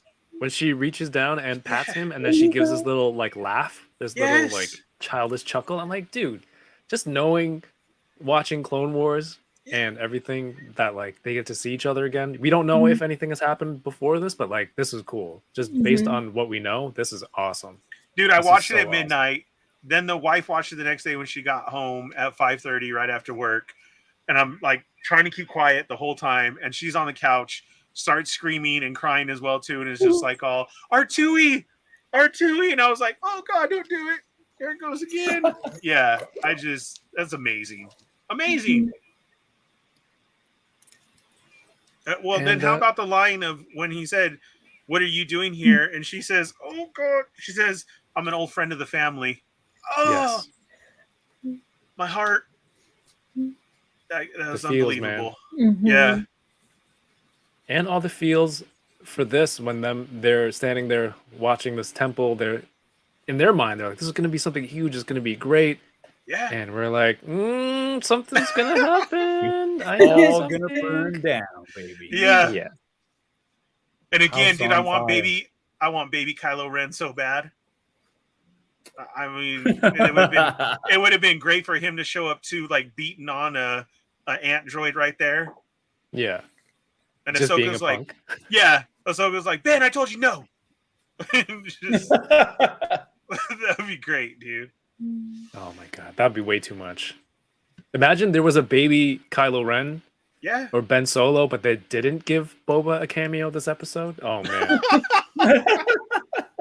Well, then Princess Leia would have had to have been there. Han Solo would have had to have been there. Right. I CGI said it to Leia. Kev. I waited for Leia to show up as well too in the saber scene. I really did. Yeah. Right. I'm like, why And not? he's We've gone this far. And man, Mando tells Ahsoka, I've got a gift for her, or for Grogu. He's a Mandalorian foundling. It's his right to get this gift. And just him staring at Luke in the distance, training Grogu. He's like, and the way he said, he's like, but he's right there. He's so Not close. staring at Luke. Yeah. What? He's like, man, that deep fake is really good. No, he was staring at Grogu, and he's like, but I flew the way he said it. He's like, I flew all the way I here. came all the way, yeah. Yes, Yeah. That caught me more that than hurt, anything man. else. me too. When he goes, he's right there. Yeah. You can hear his That- voice crack. Yeah. Yeah, you could hear it, right? Yeah. It's And it's even- incredible, the voice work. Yeah, Pedro Pascal, like season ending of Mando, ending of Mandalorian season 2, him just saying, I'll be there. Like that voice work is incredible. The amount of emotion he can convey in that, and this bit right here, that touched me way more than Ahsoka saying, "Oh, I'm a friend of the family," or her comments to Luke as well. Me too. Like that didn't. Yeah. It just didn't feel like a real connection because it was animated in the Clone Wars, right? And so we have all that, which is after the fact. But for me, that didn't strike as deep. And I've got my own issues with this whole Anakin Skywalker thing that I will get into when we get there, Ernie. But like this connection with Grogu and Mandalorian, because we saw it from the beginning, and you see it evolve into it. And in fact, the entire Mandalorian series is about that relationship. And so that felt like more, I don't know, it just had more weight for me. The stakes were higher, and I felt his pain more. Yeah. So that and the whole, and as a parent too, it's like it's that whole, well, are you doing this for you or are you doing it for the kid? Because what's better for the kid, and that's what he chooses. He always chooses what's best for Grogu, and that's why he leaves without seeing him. And that for me is like, as a parent, brings me to tears. It's like that's the sacrifice. You die on the inside, but you do it for your kids, type thing. And I'd love that. I love the fact that that connection runs so deep for him that he's desperate to see him, but when he's faced with that ultimate choice of what's best for him, he leaves. Right? Like it's just that for me brings tears to my eyes. That makes it tragic. That makes it heart-wrenching. Yeah. It's hard to watch, but that's the story, right? And it's I agree. Also, a lot of people mentioned the the physical actor, The body language. the body language, he's a little bit defeated. He's sighing. He's kind of he kind of not collapses, but just kind of shrinks down a little bit. And that, along with the voice acting, he holy was crap, on such a powerful stride to get there. Yeah, like you saw that. Like he's just very excited, and then the what Ahsoka says is just amazing because like he's a foundling. He's a Padawan, and then giving him, you have to make this decision, and you see his physical form break down, and it was another heart-wrenching moment. I mean, I was just in close to, is he gonna remove his bucket again? Like to stare, like to really stare at him, like no, he just got burned last episode for that. I know, Come but on, that's he's what not I'm gonna- saying. But that's why, because if he was already burned from it and Grogu's right there, look, I mean, he's right there in eye shot. Just, I really thought too, and then I would have been a hot mess if we had that. And so, Speaking and of- here's sorry, I want to address this because I've seen in the comments here somebody saying it's Captain Chris. Chris is saying basically again, how do we know Ahsoka didn't mind trick him? The Jedi mind trick. I mean, that's completely offside in terms of the Jedi. They don't do that for those reasons. There's a respect that is there. There's a line that doesn't get crossed because she's got to let him come to that conclusion. If he chooses to go there, she's not going to be the one to stop him. It's of his own free will. Yes. So the idea that she would Never use a told Jedi him. mind trick to keep him away, I think, is beneath her character and doesn't make sense from a story point of view. I think in the end, if you look at who these characters are, you're diminishing the choice that he makes if you say, well, she just mind tricked him and he went away. I think that does a disservice to all the characters involved. So I strongly disagree with that. I do not think she used a Jedi mind trick to keep him away from Grogu. It doesn't serve the story. It doesn't make sense for the characters. It's not something a Jedi just sort of does willy-nilly. She gains nothing from it. And so I really strongly don't believe that she would do that to him and that he would fall for it because his emotions run so strong at that moment. I think it's way more character building that he makes that sacrifice on his own because he's growing. Sure. He's grown. So I just want to talk about I that. totally agree, but she also never told him not to do it. You know. Yeah, usually when they show Jedi mind trick, it's like I say these words and then the person Suggested. who's being Correct. kind of paraphrases what they're saying or repeats what they're saying to show. So because I didn't that take it as suggestive. aspect. She was giving the choice. Yeah. Yeah. And that's what this episode seems to be about. It's choice. What choices you make. It ends with a choice, right? Mos Pelgo, you have a choice. What do you want to do? Cad Bane, you have a choice. What are you going to do about it, right? It's just Mando coming and asking for help. You have a choice. So I love that. That's these strong themes throughout this. It is about choice. Yeah, I love that. He's right there, but he really misses you. You seeing him, it's gonna kind of undo and make it more difficult for him to stay on track. And that's when he kind of comes to that realization, like you said, what's best for his training. And then that whole but I came all the way here. And she's like, you know what? I'll bring the present to him. And then I felt for him there, man. I really felt for Mando there. I'm just like, man, that is the right choice, but damn, that, like Paul said, as a parent, that hurts. That hurts to see. He hands her, and man, the makeup for her, all that stuff looks incredible. Because the last episode we see her is mostly like a dark setting, right? On that planet where we last see Ahsoka. And so this one, I feel like it's a lot clearer for me, and I think it looks fantastic. He walks off, poor guy, and she's like, "I'll bring him his present," and then we get, a callback to Luke's training, but now he is the students has become the teacher. Now the student is in the backpack, not the teacher. Crazy though. And so he saw the ship fly off. Do you guys feel that he knew it was him? He felt him? No, it's a new ship. The Reach? I don't think so. I think he knew. I think he felt his presence. Yeah. In the end, I think he knew that was it. Yeah. And so that's the Reach is like, oh, correct. You were here.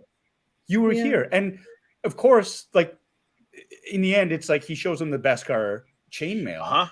That just sort of for him confirms. It's like, well, he was here and he didn't see you type thing, right? Right. So I think he is. It's like Luke says, he's remembering more than he's actually learning, and I think he's letting that flow. And that whole we know Obi-Wan does it. It's like Darth Vader can do it. There's a presence I haven't felt since they can feel each other's presence. So true. It was great. More training montage and another callback. He does the flip, like when Luke was training on Dagobah with Yoda, and I did this in like 30% playback speed so I can get some decent screenshots. And I just see this little like dummy toy in the backpack just being flipped around in slow motion. It looks hilarious. Give it a shot. Like, look at him there. Just why this ride is wild. Crazy. And just nice little fun things. The music, landing on this animal, that's like classic. Let me see if I can move it here. He jumps on this rock, which is actually this animal that stands up. Oh no, wrong screen, sorry. Here we go. Deepfake looks good there. What is going on? Here we go. More training stuff. And this is the climbing up part that was pretty cool. And I love the binary sunset. Oh no, is the binary sunset? That's the theme, the name of the song that plays in the background? Twin Suns or something? Twin Suns? I think. Google it. Google it. No, I think, yeah, it's something like that. But it's kind of like Luke's theme. It's one of my favorite Star Wars themes. So it's cool that they were playing this as they were overlooking the scenery. And Grogu's doing some training like Luke did, parallels his Dagobah training, standing on one leg and balancing. This is hilarious. All of this stuff just looks good. And while Grogu is balancing, he's watching Luke training with the saber. This part was awesome. And yeah, if Leia came in here, that would have been this is exactly what I thought, that she was just gonna like show up and be like, "What's up, Grogu?" And then like they were gonna do it in unison or something. What's up, like, Grogu? Daps. Yeah. And then I thought she was gonna, the flashback that we had from the movies, and I thought we were gonna see her in her training helmet, and I thought they were gonna go at it. I really did. I was like, oh, you got why greedy. not? You got real greedy. Oh yeah, because I was like, dude, because as this went on longer, that's what made me think it. Because I didn't think we were going to be seeing him teaching the way of the Force. Every time another scene happened, I really thought it was the end. Oh, they're going to end it. Oh, they're going to cut it off. I couldn't believe how much we got. The whole Yoda talk. Like he wanted to know. He's like, that was my master, and this is how he used to talk. Like he wants to know from Grogu, like so bad is that how you're going to talk too, or not? I think everyone's been asking that. It's like, is that taught, or is that just their species? He would speak like that in riddles. He's like, no, Luke, those weren't riddles. Right. Yoda was just an asshole to you. Like that was it. Like he, all this stuff that we got. But then it's also such a good way of showing how much of the Luke that we got in 7, 8, 9. Why? More explanation. He was really hard on the Jedi way, and I'm going to teach you this, and I'm going to make this school, and it has to be this way, and attachment, and it was cool. That was his mindset, and that's a lot of people don't see that on the other ones of why did we get that Luke, because he went through a lot of crap, like and there was a reason for it, and here you go, they tie it all together once again. I'm not even mad that we don't get Boba Fett so much, because Boba Fett, the book of Boba Fett's going to go down as one of the greatest series because of all this lore that we have in it. Right. I mean, all this explanation. Not because of the character. Correct. Yes. I feel like it is. Yeah, there was that great ties everything. Yeah, there's that great thread that Yoko shared. Yeah, I read it, and I know that you did. True. I'm asking the guy who doesn't like to read things. I read it about how he affected him and Django affected a lot of events in the history and clones and whatnot. Some of the ones I thought were like a bit of a reach, but some of the other ones I'm that makes sense. And that's fair. I don't recall any of those tweets specifically word for word. But hey, this is a guy that helped defeat Boba Fett. So that's how he affected Luke in that way. Who is this Boba Fett you were all talking about? Yeah. Boba Fett? Where? Boba Fett? Where? Boba Fett? Where? Yeah. There's an interesting, I was reading about it. There's an interesting not deleted scenes, but apparently that scene on the barge where Boba Fett gets knocked into the Sarlacc. They shot a lot more stuff with it. And there's a storyboard sequence that was played out where actually Boba Fett doesn't get thrown into the Sarlacc pit as much. It's not as comical, Because what actually happens is he does more, right? Like he jumps in, he actually fights Luke. He gets his hand chopped off by Luke. And in fact, it's Luke. If you look at the back of his jetpack, Boba Fett's jetpack, it's got that big scar in it, like a big thing. And in the storyboards, it was Luke's lightsaber that did that damage, that caused it to malfunction and him to go in.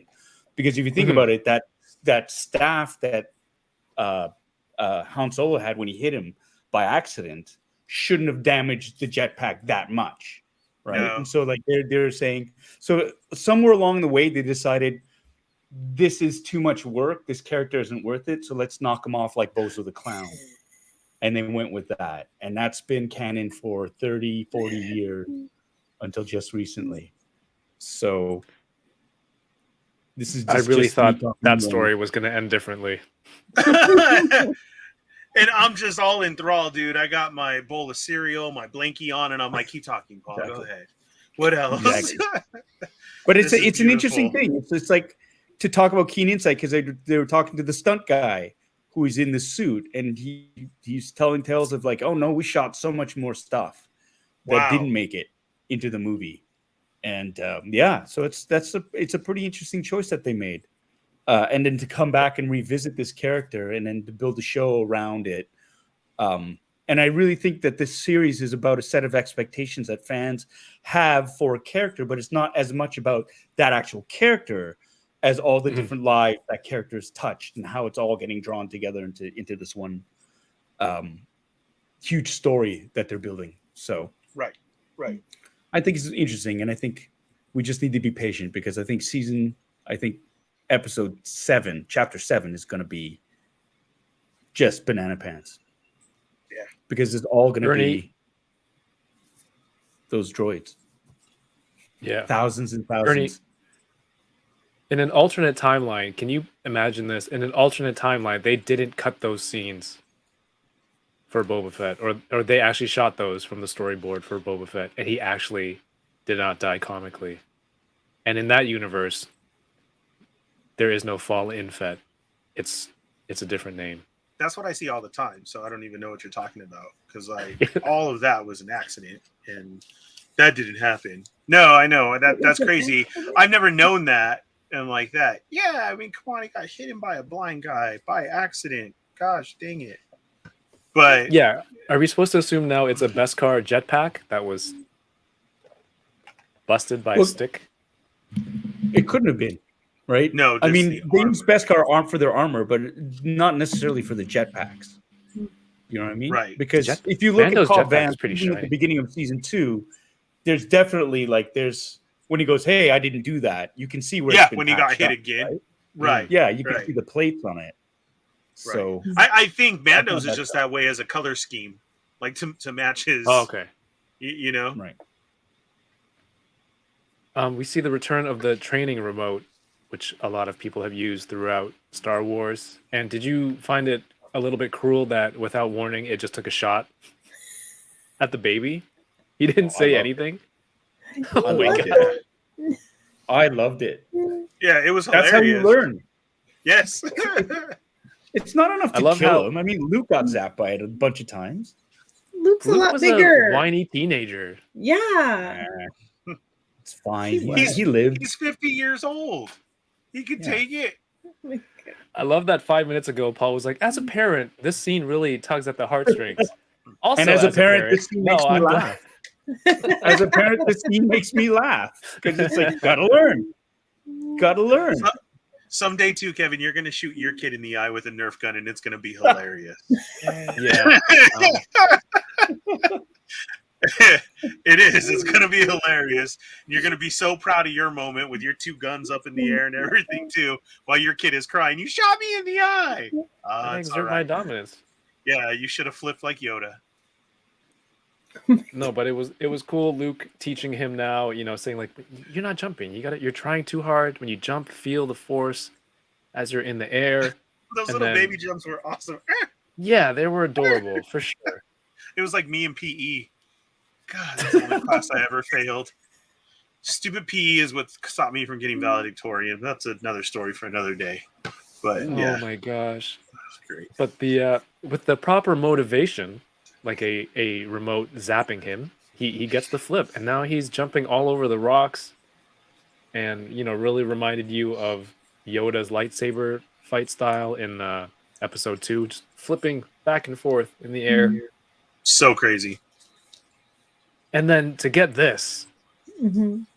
Ahsoka walks up to Luke, man. This is like all these different eras kind of coming together now. Yoko, was this an important scene to you? How did you feel on this one? It was great. I wanted more though. I wanted a little bit more. Maybe we'll get that another time. But it was really cool to. I don't know. I feel like it kind of took. I think just with everything happening in this episode, it took me a second to realize, like, oh my gosh, we're actually getting this. We're getting Ahsoka and Luke together. It was so brief. It was so brief. Such a tease. Paul, how about you? To see like Luke from OT, and then now grown up Ahsoka, kind of Everyone. together. I love the scene. I thought it was great. I didn't have the same reaction when she was like, just like your father.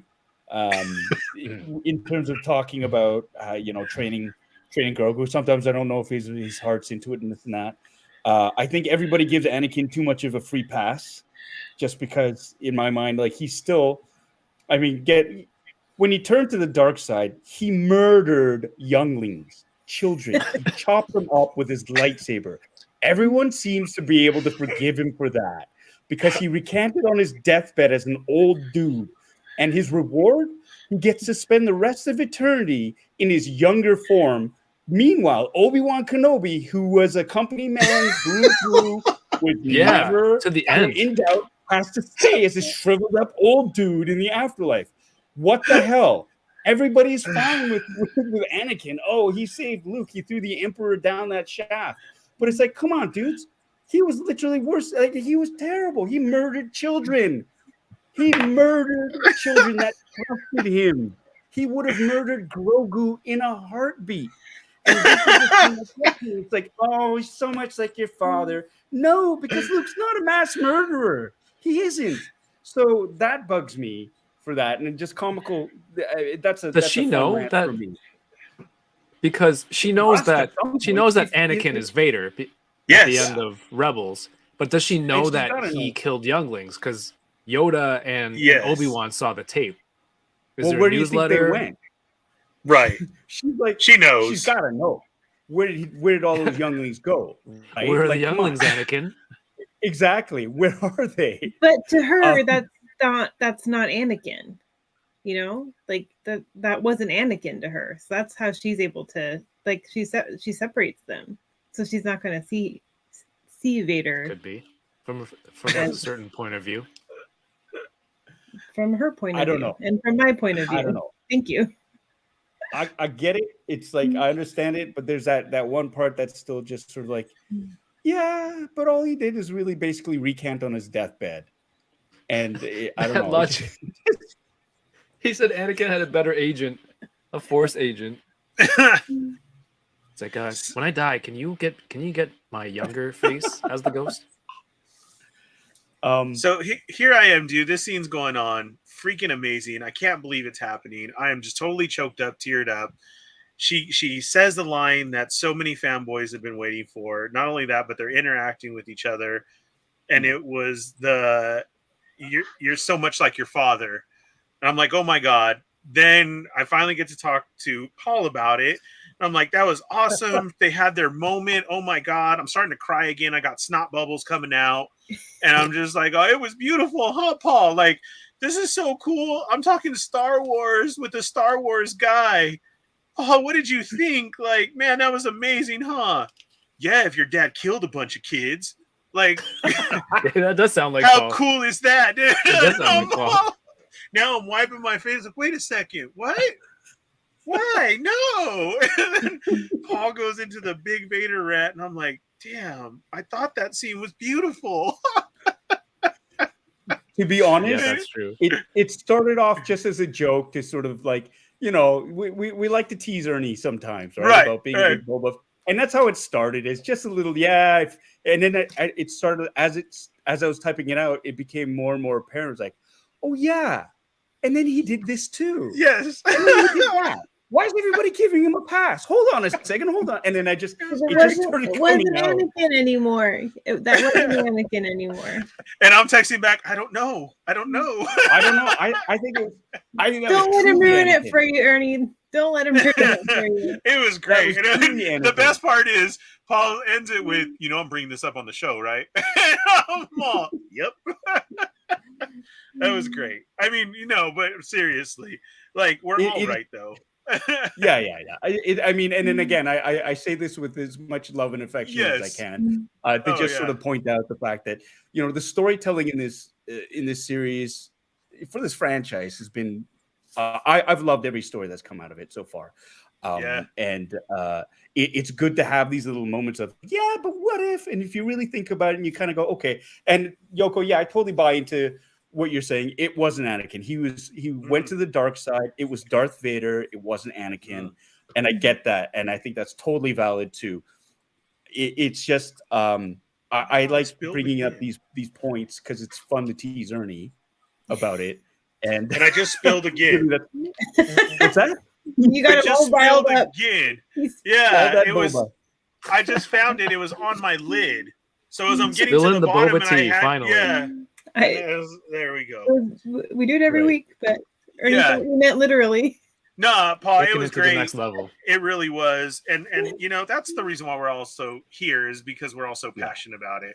So it's great. I mean, it's great to get razz like that, but to bring up a great point. But in the same time, I'm right. I'm with Yoko because that was Anakin to me, and here's the scene, and it was like, oh my gosh, and especially because then after this we cut, and it's you're leaving. Am I going to see you again? And dude, that little nod and the hand to the chest of perhaps may the force be with you. And I was like, oh my I had gosh. it all here and everything, dude. There it is. See? Sorry. I had to Come on, say. I was going by your notes. Yes, sir. Yes. Okay, wait. Go ahead and this go looks back amazing. one. What was he doing? Yeah, I wonder. Why does he lay down like that? Or is he just like? He was just jumping for like 20 minutes. He's all tuckered out. He's like, I'm done jumping. Forget this. I'm just gonna force choke this remote. It's that one sound bite, right? I'm gonna take a nap right here. Yeah. You guys know what I'm talking about? Someone knows what I'm talking about. Kids get tired and they just go to sleep. That's a lot of activity. But he's like sideways like Gary's that. got me. I don't know. It was weird. Thank you. I'm sorry. There's a great quote that you put up, Kevin. Somebody, Dragon Eyes 69, leave my toys alone. Yeah. You're so much like your father. 20 years later, a bunch of kids slaughtered and another Jedi temple burned. Yeah. Oh. That's true. And then the Arrested Development song comes on. Right. No, sorry. The Curb Your Enthusiasm theme song comes on. Wow, that's a great point. I didn't think of that either. Man, dark. Same place. Yeah, huh? Such a beautiful, tearful moment, and then it gets turned into this. Jeez.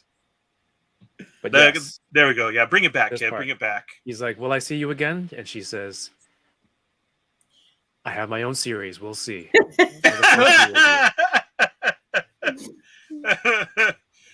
So we'll see how this goes in this one. Yeah, this dynamic is interesting too because she left the Jedi Order, right? Like she was just like, I can't take the rigidity of this, and so she turned her back on the Jedi Order, which is why she survived Order 66. Because I truly believe that if she was still Anakin's Padawan, she would be dead, right? And I think that's what everybody was really worried about the most. In that final season of Clone Wars is like, so what's going to happen to Ahsoka, right? And so leaving the Order saved her. So now this dynamic with her and Luke is something that I think is very, very interesting because technically she's got way more experience and way more training than Luke has had as a Jedi, right? Because she actually was a Padawan to a Jedi Master and this and that. Luke, he spent time training with Yoda, who was, of course, the head of the Jedi Council. So, you can't get any better teacher than that to a certain extent. But he didn't have years of training with Yoda like Ahsoka had with Anakin, right? So she sees, and this is part of her thing about not wanting to train Grogu because she's seen how the best of the Jedi can fall and this and that. And she sees Luke, who is Anakin's son, and she said it herself, so much like your father, is she not worried that the son might fall into the same traps? That perhaps being as rigid as Luke seems to be about being a Jedi and not forming attachment, it's like this is happening all over again. And she's like, maybe I'll see you later. And then she leaves. Right. I don't know. Yeah. Is that kind of a, what's that dynamic between the two of them? Does he ask her for help? Does he ask her for guidance? What is that? He knows she knew his father. Have they had discussions? I mean, I think this is rich territory for Ahsoka. And if we go that way too, like in terms of the new series, we're going to be seeing a lot more of Luke Skywalker. I think so. I need to how see could that you conversation. Does she explain to him, I'm not a Jedi? But okay, that's what I was going to bring up. Is she? Maybe she is a Jedi again now, though, because she hasn't told anyone that she's not. Every time they call her a Jedi.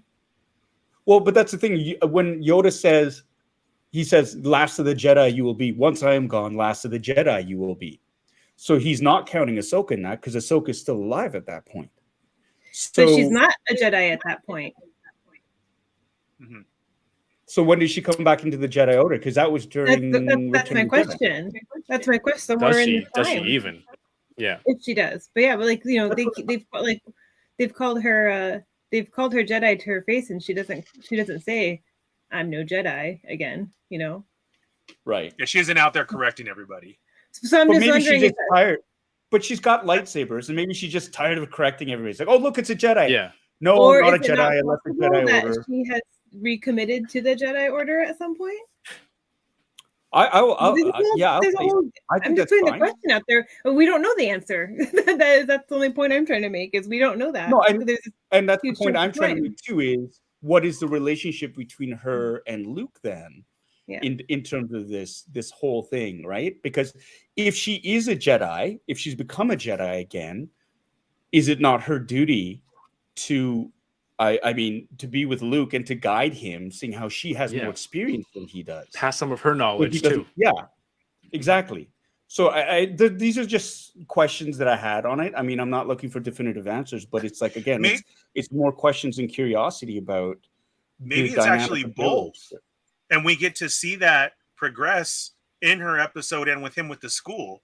What if she tries to say you're actually you're saying with the line of you're just like your father? What if she shows up at the school at one point and is like, you shouldn't be so hard on this teaching? Like there is, and this starts Luke on the path of no, you're wrong. Like I have to stick to this Jedi stuff, and can actually be a conflict. You know what I love about this right now? It's like, that meme, it's the husband and wife in bed, and it's like the woman says he's probably thinking about other women, and then the guy, his thoughts are like, I wonder if Luke talked about this with Ahsoka in the beginning of this episode. Like that's what we're doing right now. It's so awesome, man. I love, there's so many possibilities, all these time gaps between different storylines. Like there's a lot of stuff to fill in, and it's great. It's great to discuss. For me, I'm gonna lose it. The scene when they talk and he's like, "Oh, I trained with Yoda," and she's like, "Yeah, I remember Master Yoda. I also trained with this guy Ben Kenobi." "Oh, yeah, I remember Master Kenobi." And then because they were close too, right? Throughout all the Clone Wars stuff, and just them sharing those stories together. I'm gonna lose it if and when that happens, and also the Kenobi series, because man, that's so cool. Lots of knowledge to be passed on there. But yeah, you're right. We don't know if she's out, if she's back in. Ooh, wait. I like what Jason says, because I think this just clicked in my head. But you know how we were talking about how Mando is he's not a Mandalorian, but he's still a Mandalorian. Mm-hmm. Maybe it's kind of the same thing with Ahsoka. She's Jedi. She's a Jedi without being a Jedi. Yeah, I've heard her be referred to as a gray Jedi. Yeah. It's sort of like where it's not the absolutes, where she knows you can have emotional attachments. In fact, that's what it is. It's that whole suppression of you can't be attached to anything that causes Anakin to turn, right? Whereas if he had just been sort of emotionally supported and knew the difference between a healthy attachment, like with family and friends, versus something to obsess over, he wouldn't have been so easy to sort of to have his fears turned against him and whatnot. But I think Ahsoka is, I've always seen her as, she still follows the Jedi way. It's like being, like saying, I'm Catholic, but I don't follow the dogma of the religion. Like I believe in being nice to people and this and that, but I'm not into the dogma, the strict dogma of that religion itself, right? So very true. All right, so we will see Ahsoka will return in her own series. Man, more awesome shots inside the new ship. Does the new ship have a name? Still nothing. I don't know if there's any like toys that came out or anything in print that gives it a Naboo name. Starfighter. Just the N1, because look, special guest appearance by Boba Fett, who had no lines Just head in nods. his Classic scene. Boba. Classic Boba. What's the thing I sent today? It's like for fans who are looking for classic original trilogy Boba Fett, we got him standing around, not saying much and not doing much. So you're getting that OT Boba Fett in this series. Needed the head nod. Enough with the head. That was what sold everybody. It is back then, right? Yes. Oh, the spaceship is called Wizard. I would like that. I thought we were seeing his toes for a second. I was like, is he wearing sandals? But that's just how down there. He wears Crocs unless he has to go out. No, he's got those special boots with the toes built into it. Yeah. It does kind of look like that. Why does he have such prominent toes? This guy. Even his toes have muscles. You can see the lines. Yeah, they had to mod it. Badass. They had to mod it for that toe. That weird toe. He does look gangster here though. But and his helmet in the background, sitting on the throne. His helmet in the background is a metaphor for him just appearing there and not really doing anything, just sitting around. That's how I'm going to display my hot toys, just like that. And again, I just damn it, Paul. That was a great call back to earlier in this episode. Nice, very nice. Yeah, maybe he had his, I don't know, he couldn't speak for this week of shooting, so they gave him no lines. I don't know. That doesn't make any sense. They're looking over talking about the gangs. The Pykes are taking over, and the full-out war. The other families aren't stepping in, and the Pykes are moving in on their territory. And now they've hired the Mandalorian as well, and they need more muscle. They need just constantly. It's like 4 or 5 episodes of we need more manpower. We need more bodies for the war. And the only new person in the room is the Mandalorian. Damn it! Chris me. He was like, before. Right, so loud. She even says it. All right, we got Santo, and now we got Mando. We're good. Yeah, she's like, we have all the muscle we need, or something like that. It really was. I don't know. And it kind of gets canceled out by who shows up later, but we'll get there. Yeah. This part, now that they have the Krayt Dragon army, the Jawa army's gonna come help them, is what I thought for a second. This is so badass, dude. I want that Hot Wheels. With their musket style blasters. Yeah. They're gonna help, and the very slow giant target practice sand crawlers. This is gangster though, with the skull on the head. Yeah. This is that's dope, dude. That's a Krayt Dragon skull on top of their sand crawler. And then I think I loved even more that they waved at him. Yeah. Right now. Yeah. Oh, Mando, we're gonna tear that ship apart. Go park. Yeah, that was great. It's like, ooh, new ship.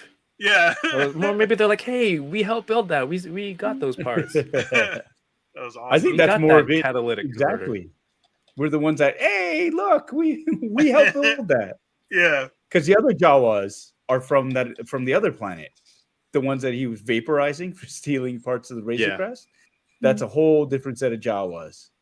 That they see him and go, he's a murderer. Not as chesty. I wouldn't know anything about that. Wow, Yoko, really? Okay. Check that science folder. All right. Why did Earlier, your I'm like, client does anyone folder even have use bookmarks anymore? That was just me projecting because I 10 bookmarked folders in chestyjawas.com. Did you just say chestyjawas.com? Yeah. We're gonna have to make sure we I believe we copyright said that that. last time. Yeah, we're gonna have to copyright Wait, that. did you leave? Did you leave by that at that point for that episode? I don't remember. No, I think maybe you did when Fabio was on. We're like, all right, the grown-ups left. We're gonna talk stupid stuff now. chestyjawas.com. The grown-ups left. We reunite with Mando and Cobb Vanth, and I love the first thing he sees. He's like, "Is that a Naboo N1 starfighter?" And it's just like two dudes looking at a car. He's like, "Sweet ride, man." Yeah. It's like, "Hey, where's your kid? Where's your armor?" I guess we both lost something that what was exactly something that we cared about. But it was funny. He's like, "How are you now that you don't have your armor?" And he said he's more cautious. And that kind of plays in later on in this scene. But Mando's like, hey, I need, you rallied your townspeople. We worked with the Tuscans and we defeated the Crate Dragon together. We're going to need your help with Boba Fett. The Pykes are here. The Running Spice are taking over the planet.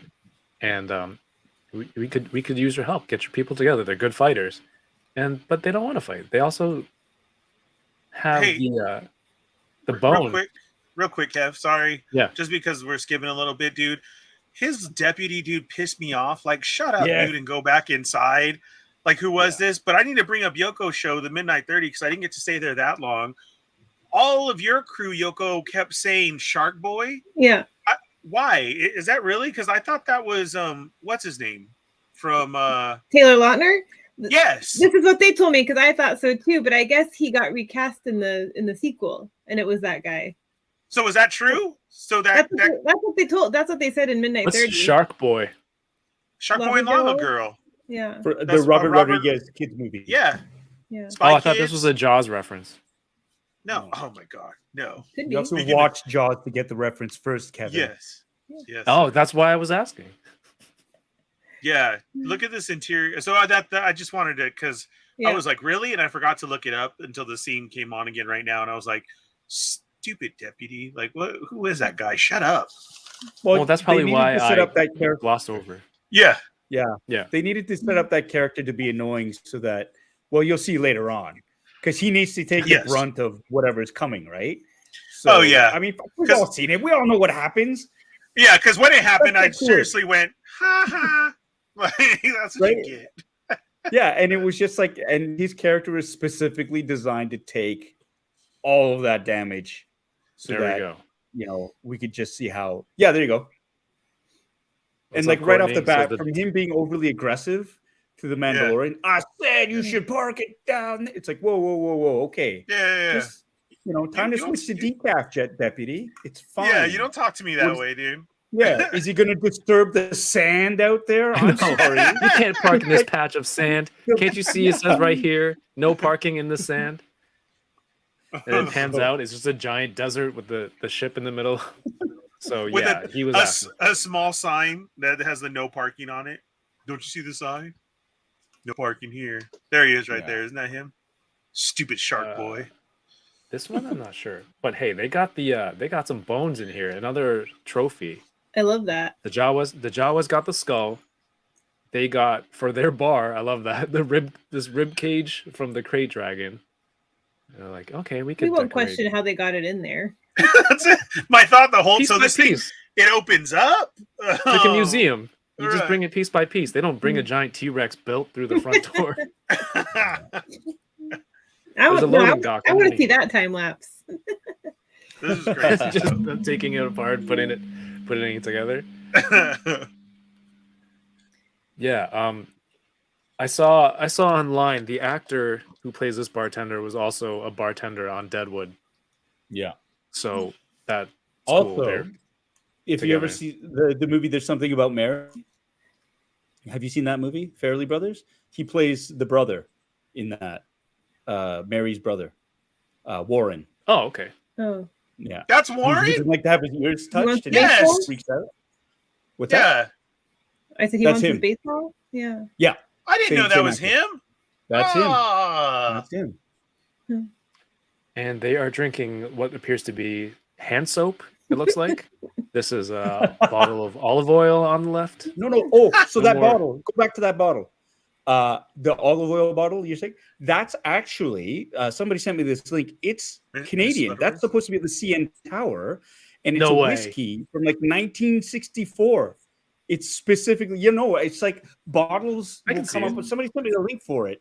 And yeah, that's supposed to be of the CN Tower, and that's a whiskey from the 60s. And every once in a while, a bottle will come up for auction, and it'll be like $400 or $500. The empty bottles run for anywhere from $50 to $100. So Dang. that is, again, pretty cool. That's got to be on that subreddit where it's like Star Wars props made from everyday things. It's got to be on Right. there. I love that subreddit. I got to find the name for it. I'll post it later. I gotta Somebody go sent visit it to me. Canada. Yeah, we're here. Well, yeah, we're here. Like, I'm here. We can hang out. We'll get chicken. We'll get some Korean fried chicken when you come up. We'll I get just some wanna- real boba. Okay, give me some real boba and let's go to some Toys R Us. I'll be like, here, I'll serve it to you in the way you're accustomed, then I'll just dash it on your shirt. Thanks. No, are you coming in August? We're gonna hang out, man. Let's do it. You're gonna let be me like know, that man. little Yeah. Tuscan Raider Well, kid. The And neighbor's Forrest Boba. apology tour. pouring it all on me. I'm waiting for him at the airport. He's coming out of customs, and I'm just making eye contact, pouring it out. Oh, with chonies? Uh, No all chonies. over. No chonies in the airport. Mm. No, they had to search him with the chonies, chonies just on. under. Yeah. Yeah. They're like, sir, did you not wear socks under your shoes? And why are you wearing just chonies? You're like, I'm You eating don't Paul. listen Paul's to the picking me show, up." man. You don't listen to the show. And why No, are you so slippery? Now search me. You're requesting the search. Yeah. I Sir, want your- your outfit to be searched, sir. Your passport, find it. It's next to my celebration badge. It's right there next to the Oh, wait, bed. wait. Was it just me? Like, I thought I was getting weird vibes from Cobb Vanth in this scene, and I was like expecting a heel turn. I was like, did the spice do something to him? Was that all in my own head? Because he felt Yes, weird to me yeah. in this scene. Yes, it was Yeah, all in it's my just own you. head. Weird? Like what do you mean? Like I don't he was know, gonna I go just- against Mando? That's what I was feeling. I don't know. Something He didn't seemed- feel yeah. right. He seemed very reluctant to help, Yeah. to get into Yeah. it. He was like, nope, we're done. No one's going to do this. It just, it felt weird. He seemed almost aggressively unwilling to help. And I Really? thought something happened with the spice, maybe like like maybe he changed his mind about it, or like something is what I was wondering. He got hooked. Yeah. When he kicked it over, it like Yeah, it went in, that was it. yeah. Then a lizard jumped in his nose, and he got like weird dreams, and it told him to So- go against Mando. I don't know. Anna just sent me a text of the whiskey. It's CN Tower 1969 Latour CN Canadian whiskey. It's bottled by McGuinness. I think somebody in the feed had the bottler. McGuinness is a McGuinness Distillers, and it was released in a John. commemorative bottle shaped like the world famous CN Tower in Toronto. This bottle has a tax stamp dating the oldest vintage contained in the blend to 1969. Given the tower only began construction in 1973, this must have been one of the earliest examples of this bottle. And this is Oh. this is a really ghetto way of doing it. But that's That's it. that's it. That's the bottle right there. They That just is peeled it, the label yeah. off. And Wow. yeah. And there you go. Dang, where did they That's import that that's from? a fun fact. And it was that was one. This was one in an auction for like 80 pounds. So there you go. God, And now I you haven't know. been 80 I haven't been 80 pounds since I was 3.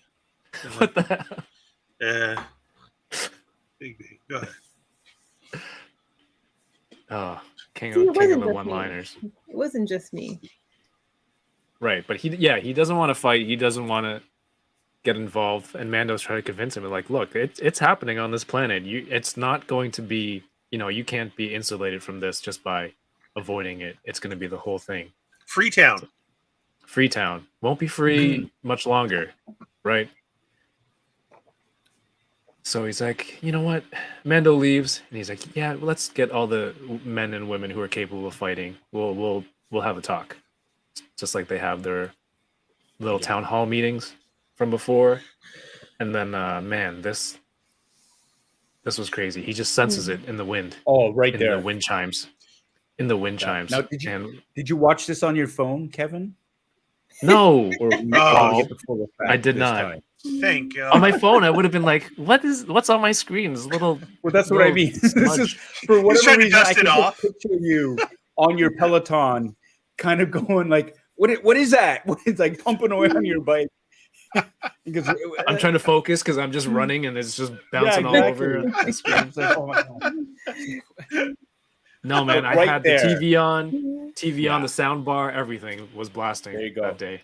Did everybody else freak out? Like just that, like right there, I was like, there he is. There Yeah. he is. And I got the chills right away.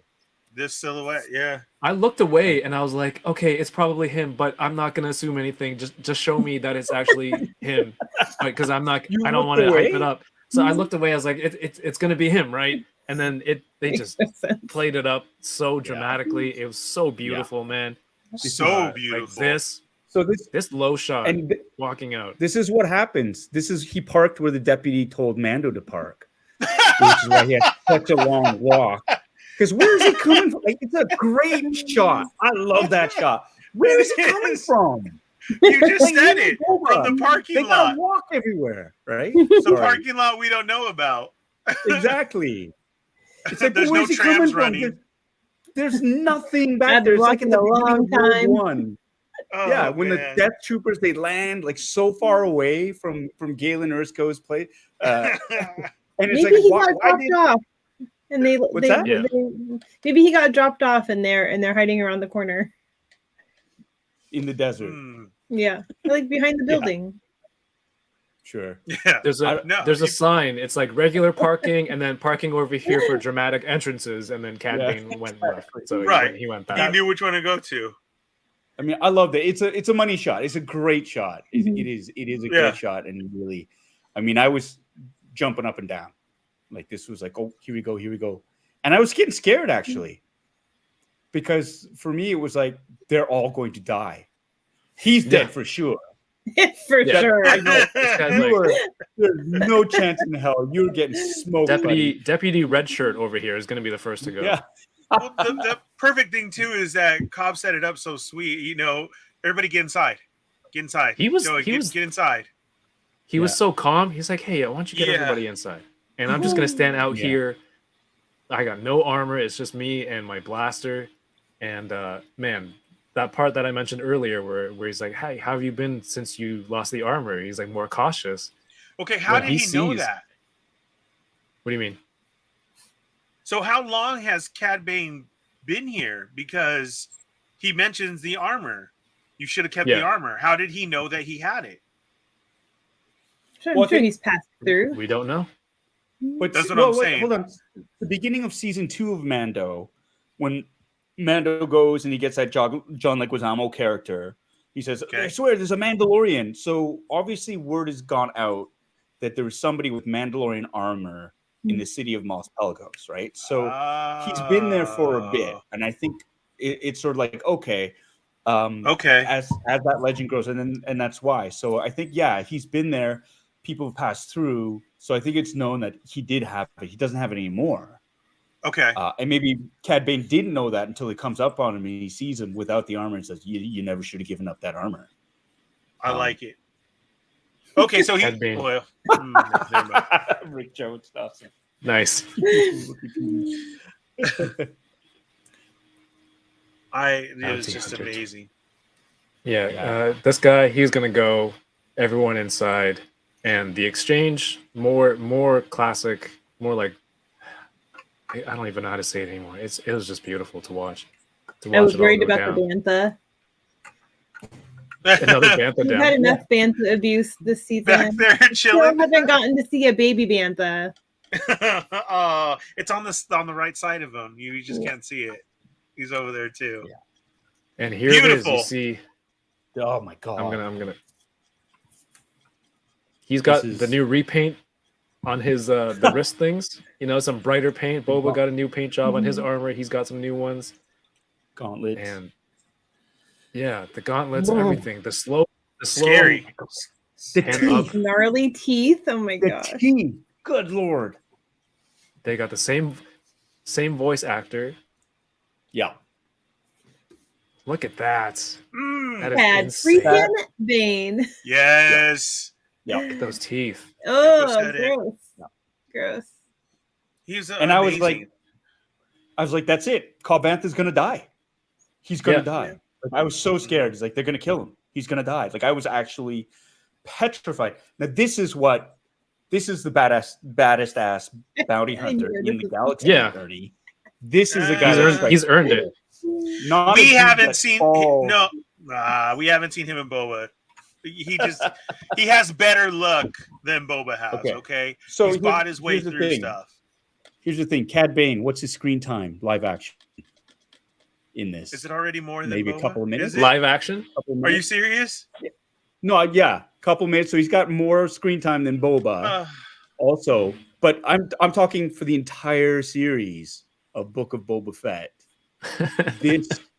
This 2-minute showdown is 100 times scarier than Boba Fett has been. Edge of your seat stuff. yes. That's what Edge I of your mean. seat. That's what I mean. You're no, you're absolutely right. I 100% agree with you. I was scared of this. I was flipping the heck out, dude. I In Boba was. Fett's defense, if he had red eyes and sharp teeth, he'd look a little scarier too. It's the whole costume, though. I gotta give it to him It's too. everything. His costume is freaking awesome. The hat, because like that. Yes, I know he has red eyes, but how long was he talking? And the talking that it was the Yeah. same voice actor that just that 100% pulled him more. But he had his hat tilted, so we The didn't, teeth, you know, right? and he was The teeth. still scary. Yeah. So yeah, but, oh yeah. And then the Paul, eye he's reveal a just pushed me over the badass. edge. When his Yeah. eyes came Yeah. up, it's like Yoko said, it's Yes. Cad freaking Bane. Yeah. And I was just like, Face. although Yeah. I think Ernie, you have a point with his eyes down, down like that. Cobb Vanth should have shot him because he can't see. He's looking at the dirt. Okay, well, here's the funny thing though is that Cad Bane isn't known through here because Cobb kept asking and he never said Yeah. I'm Cad Bane, you, right? He kept Yeah. asking. So that's kind of funny too of, you know, like Cad Bane wasn't known, you know, and he keeps asking. So I get that too He because doesn't keep that's introducing himself like Boba Fett. damn it. All And right. Boba Fett. Yeah. Well, yes, Yoko, you're absolutely right, which is the reason why my man does it like that, just to let everybody know from the beginning, I'm Boba Fett, even Oh, hi, droids. I'm Cad Bane. Can you imagine? It was, yeah, because that would be a Solo thing to hurry up and shoot first, you know, like when we saw Solo get pitted against, like this even blows that scene away now. Solo and oh gosh dang it, what was his name? Woody Harrelson's character. Tobias Beckett. Beckett, thank you, Beckett, where they had their standoff and he shot real quick, just like you're saying, yeah. Right. But he didn't. He kept asking who it was, and it was Yeah. amazing. And It was even. it's funny. Go ahead. I was saying Go it was even better because, of course, being a nerd and a love of Star Wars, I was really freaked by this whole scene. It's happening. Oh my God, he's beautiful. So again, when Evil Diva comes home, It's beautiful. yeah, when Evil Diva comes home and watches it, you know, and yeah, she's a nerd too, and I love that, but not like how much I just was crying about it and screaming, trying not to wake her up. So as I'm sitting there and she's just reacting, when she saw the silhouette, literally, Yoko, she says, "Oh my God, is that Cad freaking Bane? Is that?" And I'm all cheering on the inside. Oh yeah, it is. And then she heard the voice and she just lost it. She just lost it too and was like, "Oh my God!" And then immediately goes on too. It said that too. Cobb's gonna die. He's gonna kill everybody. Oh my, yeah. And so that was just to me, as far as okay, I'm justified then. That was as amazing to everybody else as it was to me too. Oh, So- good job, Kevin. Before the last season of Clone Wars that we got, this surfaced on the internet. It's an unfinished scene, a fight between a younger Boba Fett and Cad Bane, and I'm clicking on the wrong part. you like the textures and everything, you know, it's unfinished, but it's in this scene that the famous dent on Boba Fett's helmet, it's actually caused by Cad Bane from this scene. Like they, I guess, went back and is this considered a retcon if they're giving it the backstory? Whatever. That's how he gets the dent in the helmet. Do you So think we're gonna get that flashback? you know, if first I'm not going to play this, but you can go just search Cad Bane Boba Fett deleted scene on YouTube. You can watch it there. So there's that to keep in mind. So that's something that could happen in the next episode. You know, something to look forward to or anticipate. Also, in the Bad Batch, Cad Bane had like a crazy fight with Fennec Shan. Like an animated fight that looked that good. Yeah. If we get more of that in live action in the next episode with Ming-Na Wen and this badass looking Cad Bane, there's a lot of stuff that we can anticipate and look forward to. Do you know who this was, Paul? Cad Bane, yeah. The performance double was his name was Dorian Kingy. So they use the voice. That is Corey Burton who does the voice, but the performance artist inside the suit, his name was Dorian Kingy. Amazing. Thank you. Look at that. Man. Fennec aged a little bit better than Cad. How many years ago was that? Bad Batch is right at Order 66. Yeah, Bad Batch is Order 66. This is much later. Okay, yes, because it's everything. Because it's blew this up. is 5. The events in this is 5 ABY, right? After the Battle of Yavin. Yes. So add another 20 years to that. So 25 years after Clone Wars ish.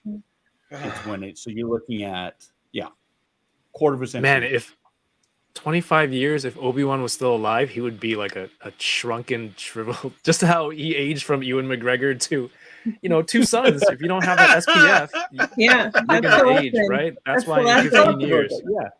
Not Yeah. So imagine if he had survived to this point, he'd This is be nuts. he'd be mummified. And what you were saying, Kevin, is just insane because you're right.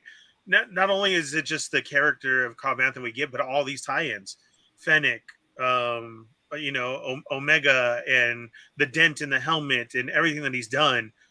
It's huge. So it's not only just it's just Cad Bane, but like, what is this going to do? Like, I want to see a flashback with Daniel Logan as Boba Fett, and we get to see the dent. Like, do you remember when I did that?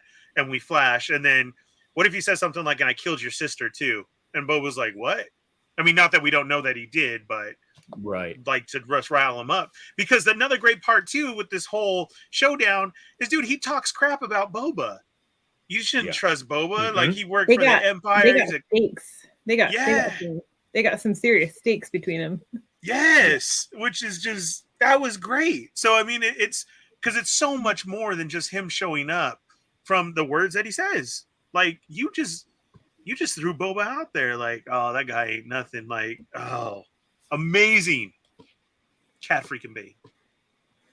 I heard he's out in the Dune Sea teaching dance moves to Tusken Raiders like a bantha, you know? It's like Well, okay, here's the other theory I heard about, and I think somebody mentioned in the comments too.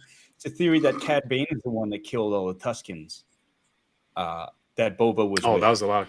And tried to and laid the blame on the bikers. Whoa! Right? Imagine if that's true, and Boba finds that out. Yeah, it just seems a little bit more plausible that Cad Bane could take out that village than a bunch of those idiot bikers. What did Fennec say?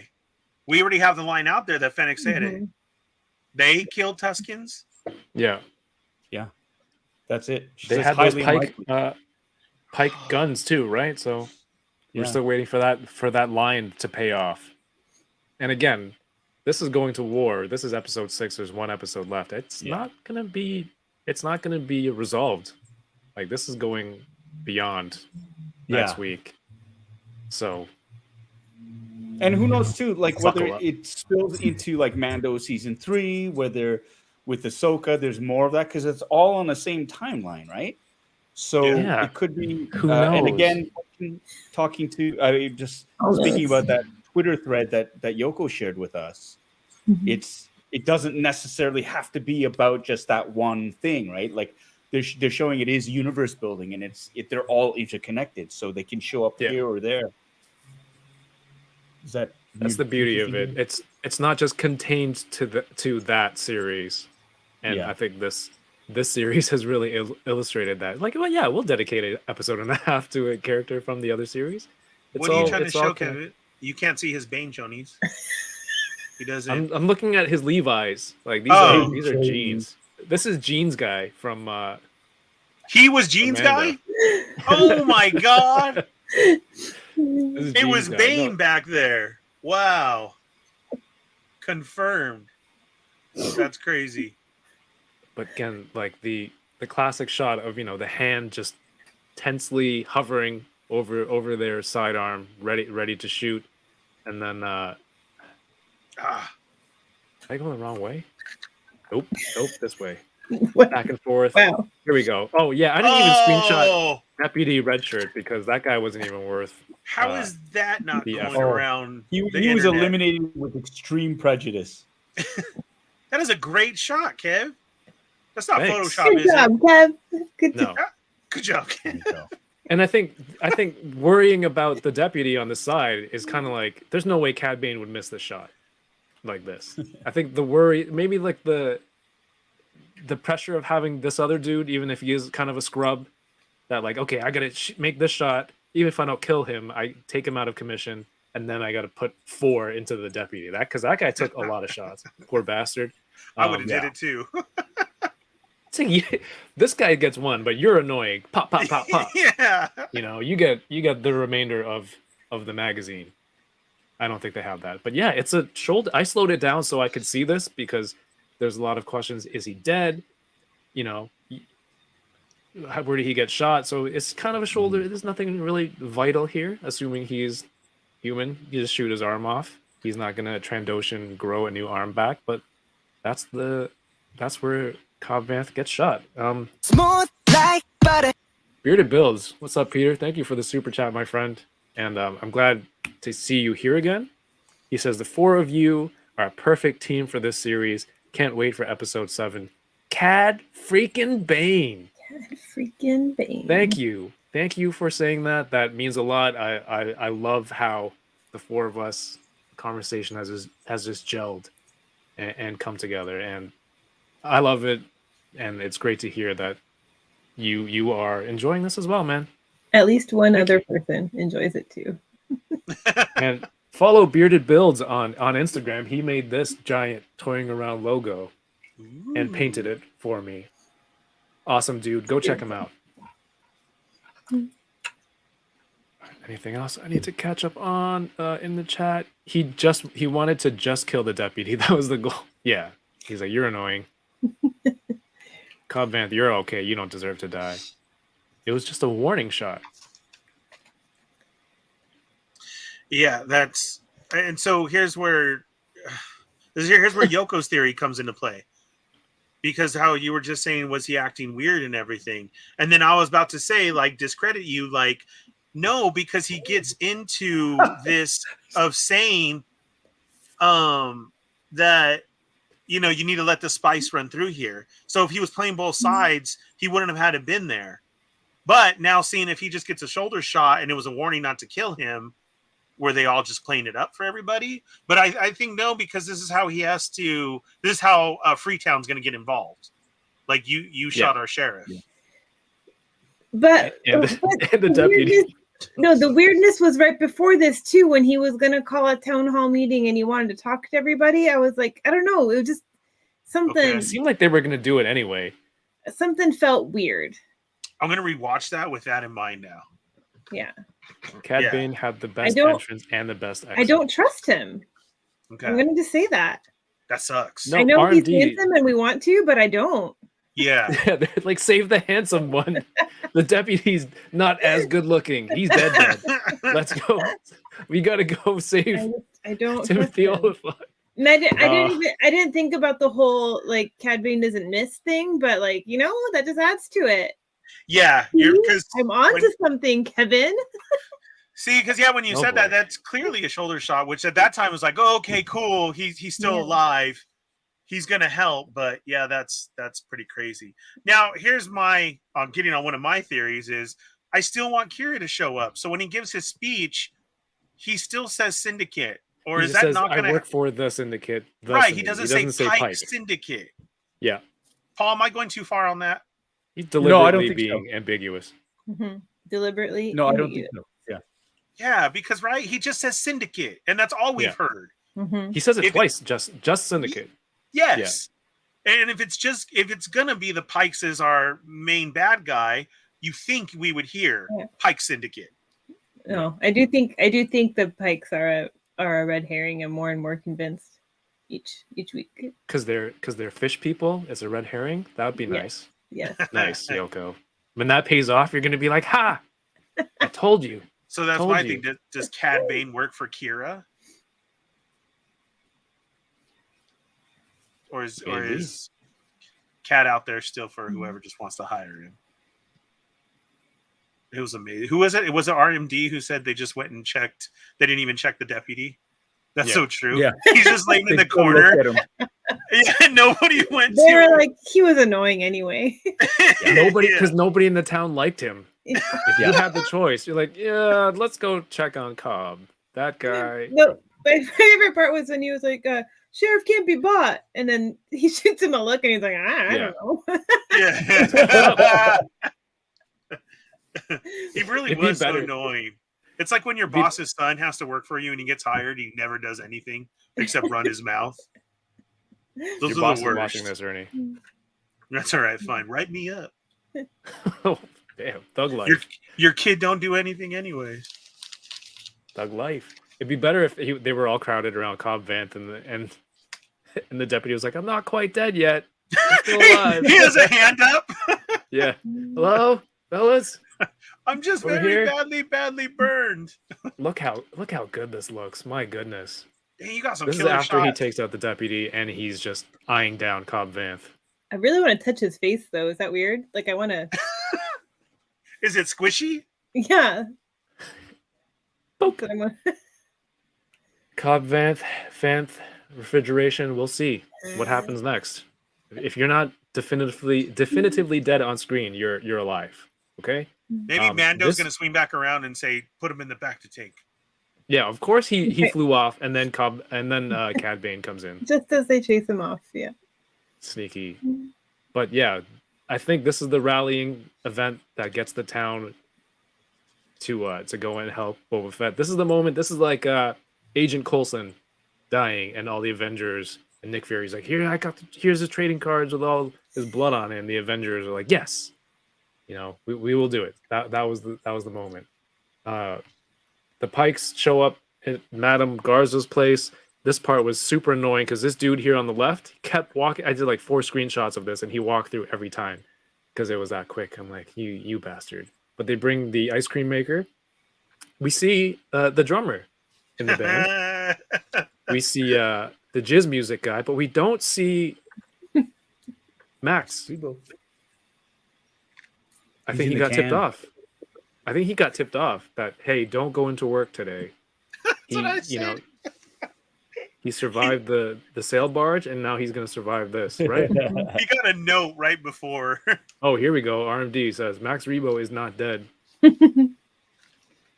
Max Rebo series incoming. Yeah, let's go. Book of Rebo. And yeah, kablamo. I do like how that some person is going for a full dive I don't think that was voluntary, my out friend. of it. It is. Look at the hands. That was a full. That's a 3-point. Are you watching swan Olympics dive. or something today? Yes. Wait, is it Look at- Winter Olympics? I might as well practice. I don't even know. It is the Um, Winter yeah. Olympics.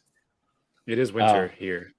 This this whole setup, like as soon as they came in with the Camtono, I was like, Yeah. that's a bomb. Like I knew Yeah, right easily. away. That's it. This is the beginning of the turf war right now. First Man, strike. everybody's I mean, saying and that, it's and I like- didn't. It's like the beginning of the Untouchables.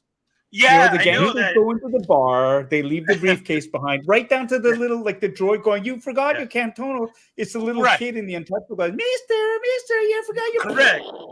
But I Yeah. thought, but I'm saying, I thought in the beginning, I thought they were coming to pay her off.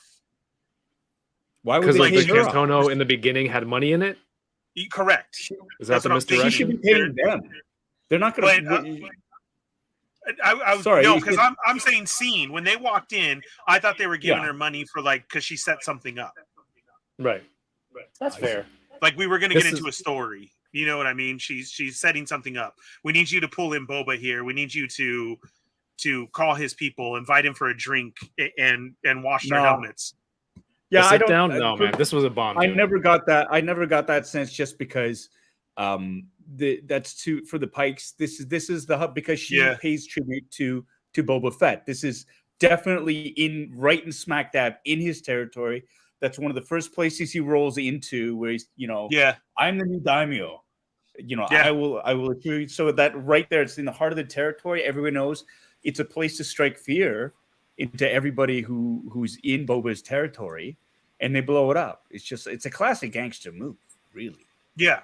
So This is the first time in the entire series so far that I thought that I'm finally getting mobster kind of movie vibes.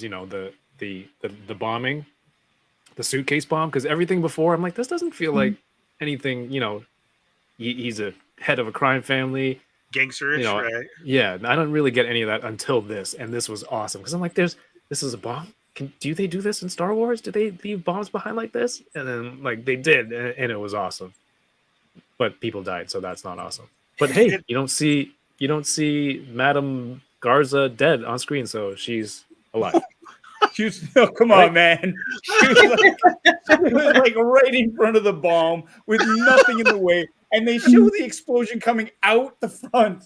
She's between this and the bomb. She was between it, but and right before Kevin said that, I literally was gonna say it sucks that Garza died, and Kevin comes out with we didn't see a body. Nope.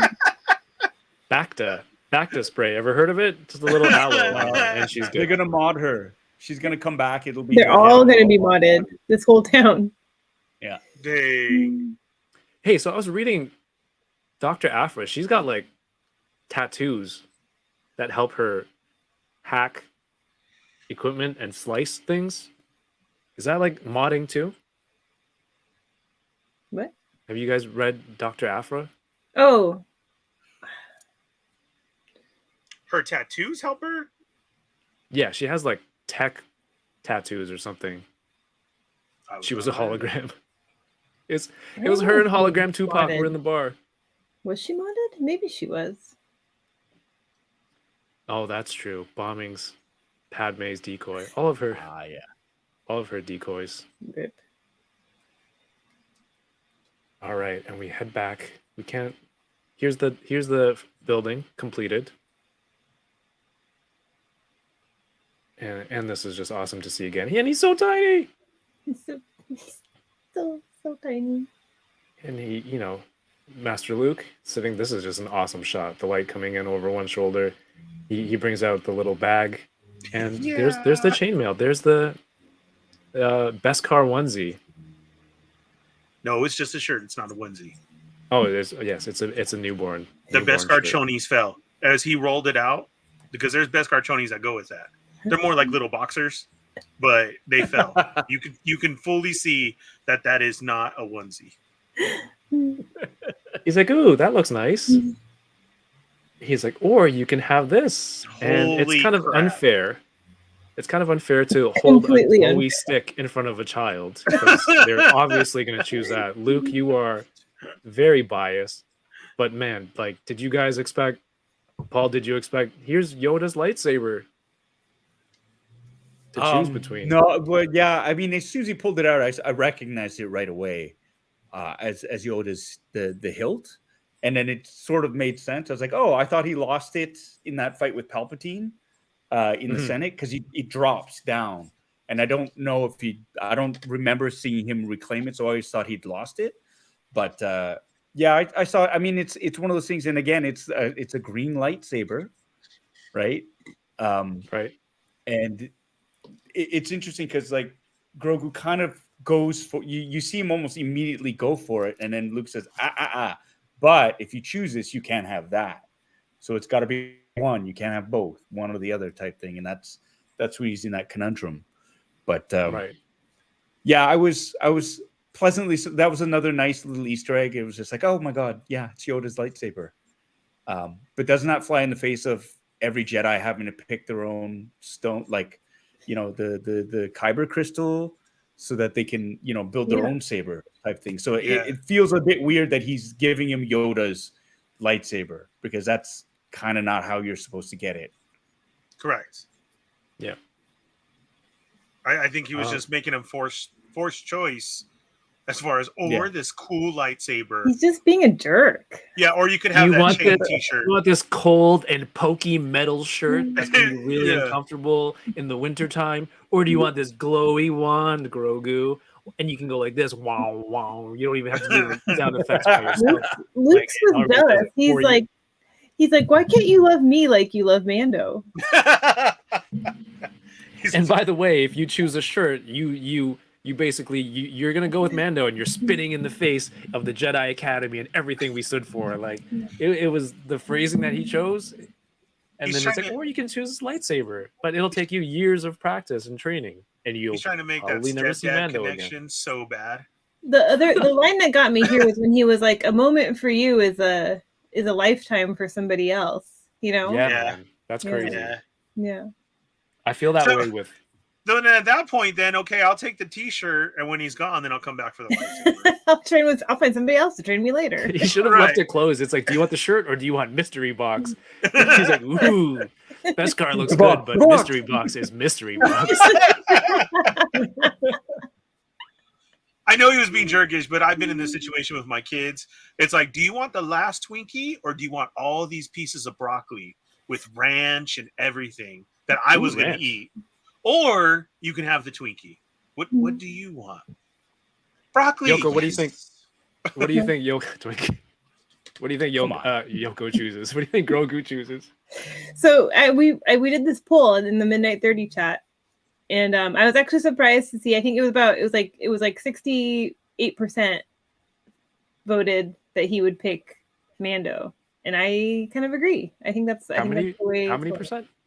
It was like 68%. It was like 2/3 of the. Wow. It was like 2/3 of the people who voted. Yeah, 2/3 of the chat. Gary, my mod Gary, has confirmed. 2/3 of the chat voted he'd go Mando over Luke, which surprised me. Like I thought that, but I thought more people would thought he would stick with the Jedi. Ernie, what do you think? Not the Twinkie, but like, what do you think Grogu chooses? And how did you feel seeing the lightsaber? It was cool seeing Yoda's lightsaber. That's always awesome. It made me feel jealous because that's the only lightsaber I haven't been able to acquire yet. So even more so, I noticed it right away, and I'm like, damn it, yeah. I want that one too. And then I think he's gonna choose Mando too. I do.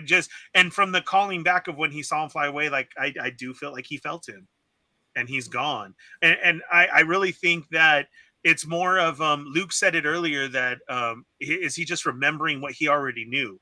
So I really don't think he needs training, that he's been there already.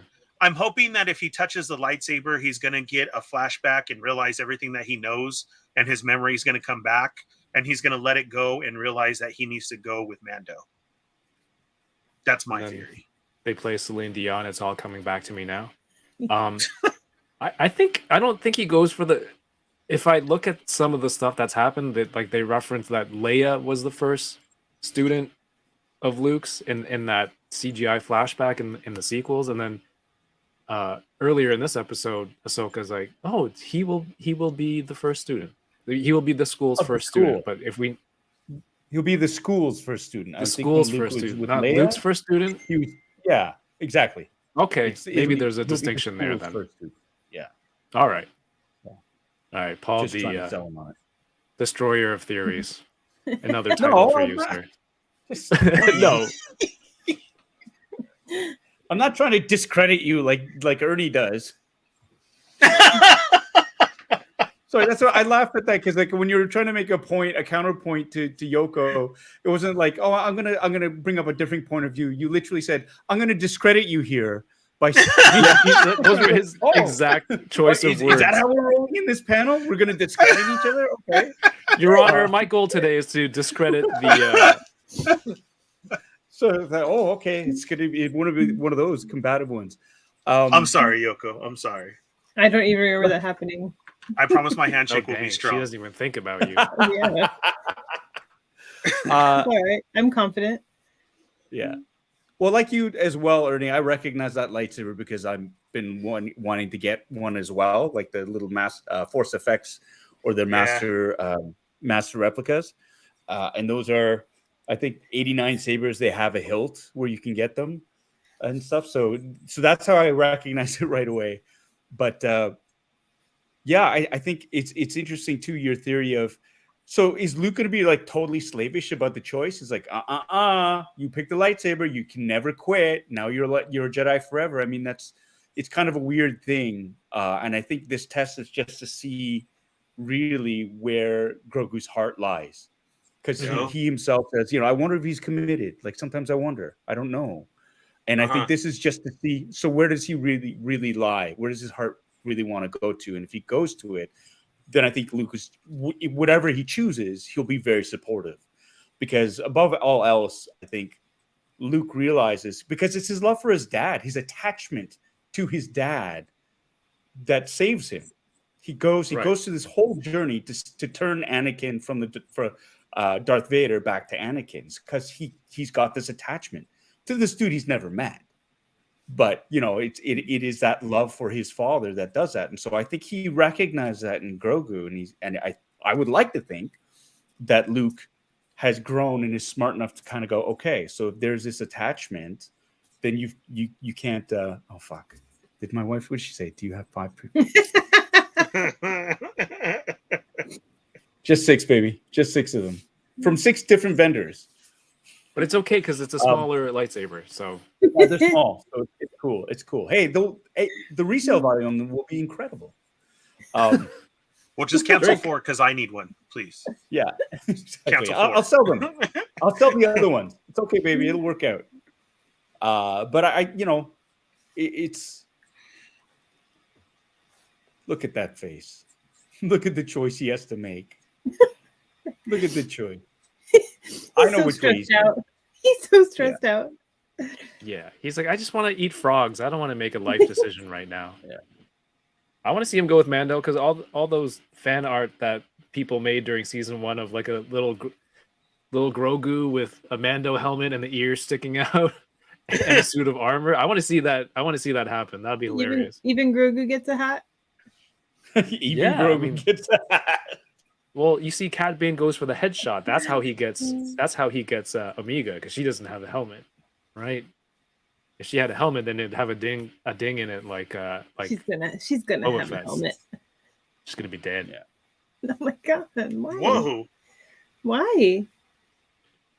Yeah, only the Sith deal in absolutes. No, Luke. why? Choose Why one. would you say Choose that? Choose one or the other. And this face. Is he ignoring me? Why would she doesn't have a helmet? That's it. There's no why. This looks awesome. This is gonna be my this one should be my wallpaper, my lock screen. And that's it. We are at the end. Man. Is that it? Just kidding. Let me check the rest of Ernie's notes. This is just a bunch of OMG and F-bombs. There's no coherent thoughts or sentences here. There's actually one that says Irma Gerd, not even OMG. Holy effing the Book of Boba Fett. Well, yeah, it's just him. Yeah, that's the end. That's the end right there. Awesome. And these last 2 episodes, the screen cap just, or this at the end, the Bryce Dallas Howard one, and then now this at the end, you just get this sense of like, holy crap, what did I just watch? What did I just witness? This is incredible. And to see the name right there, it's like in your face. Don't you forget this. Two incredible episodes. And this was a And shorter that's- episode too. Like they packed so much into it. A Yeah, lot of didn't people it- into it. Didn't it seem so long though? It did. In a weird Well- way, it did. Yeah. I heard it was so funny because there's that the one guy, what's his name, the Star Wars fanatic on YouTube. He's the one with that theory about the armor and stuff, and about how it'll be Boba Fett who's going to be leading the Mandalorians back to uniting all the Mandalorians and going to turn Tatooine into the new Mandalore and stuff. And he actually he complained that there was too much Luke in it. He said they spent 30 minutes with Luke Skywalker, and I was like, oh my god, what the hell? We've gotten to the point. How spoiled are we that we're complaining? There's too much Luke Skywalker in Star Wars. It's like, oh my god. It's like, okay, all right. So, anyways, Unbelievable. They should have joint custody. Joint custody. Weekdays with Luke and weekends. Yeah, weekdays is like school. He's got to do his training, and then weekends go with Mando. He teaches him everything opposite that you learn in school. Don't do that. Mando's cool, Dad. Yeah, to complain that it's too much Luke Skywalker, but like what we got was Luke meeting, us seeing him meet Ahsoka. Well, they've spoken before that, obviously, but you know, to see that together, why? That's not something to complain about, is it? That's so dope. Well, More training sequences. I think his thing it was like, well, what about Boba Fett? Like, it's supposed to be his show, and that's 2 episodes in a row where there's been minimal movement in his storyline, and I sort of see where he's coming from, right? Yes, and they are all connected to Boba Fett. They are, but I don't know. This is something because after somebody sent me that video link, I was like, oh, this guy's got some really cool theories. So I've been watching them, and then one of them was a recap, and it was just I was really surprised at how.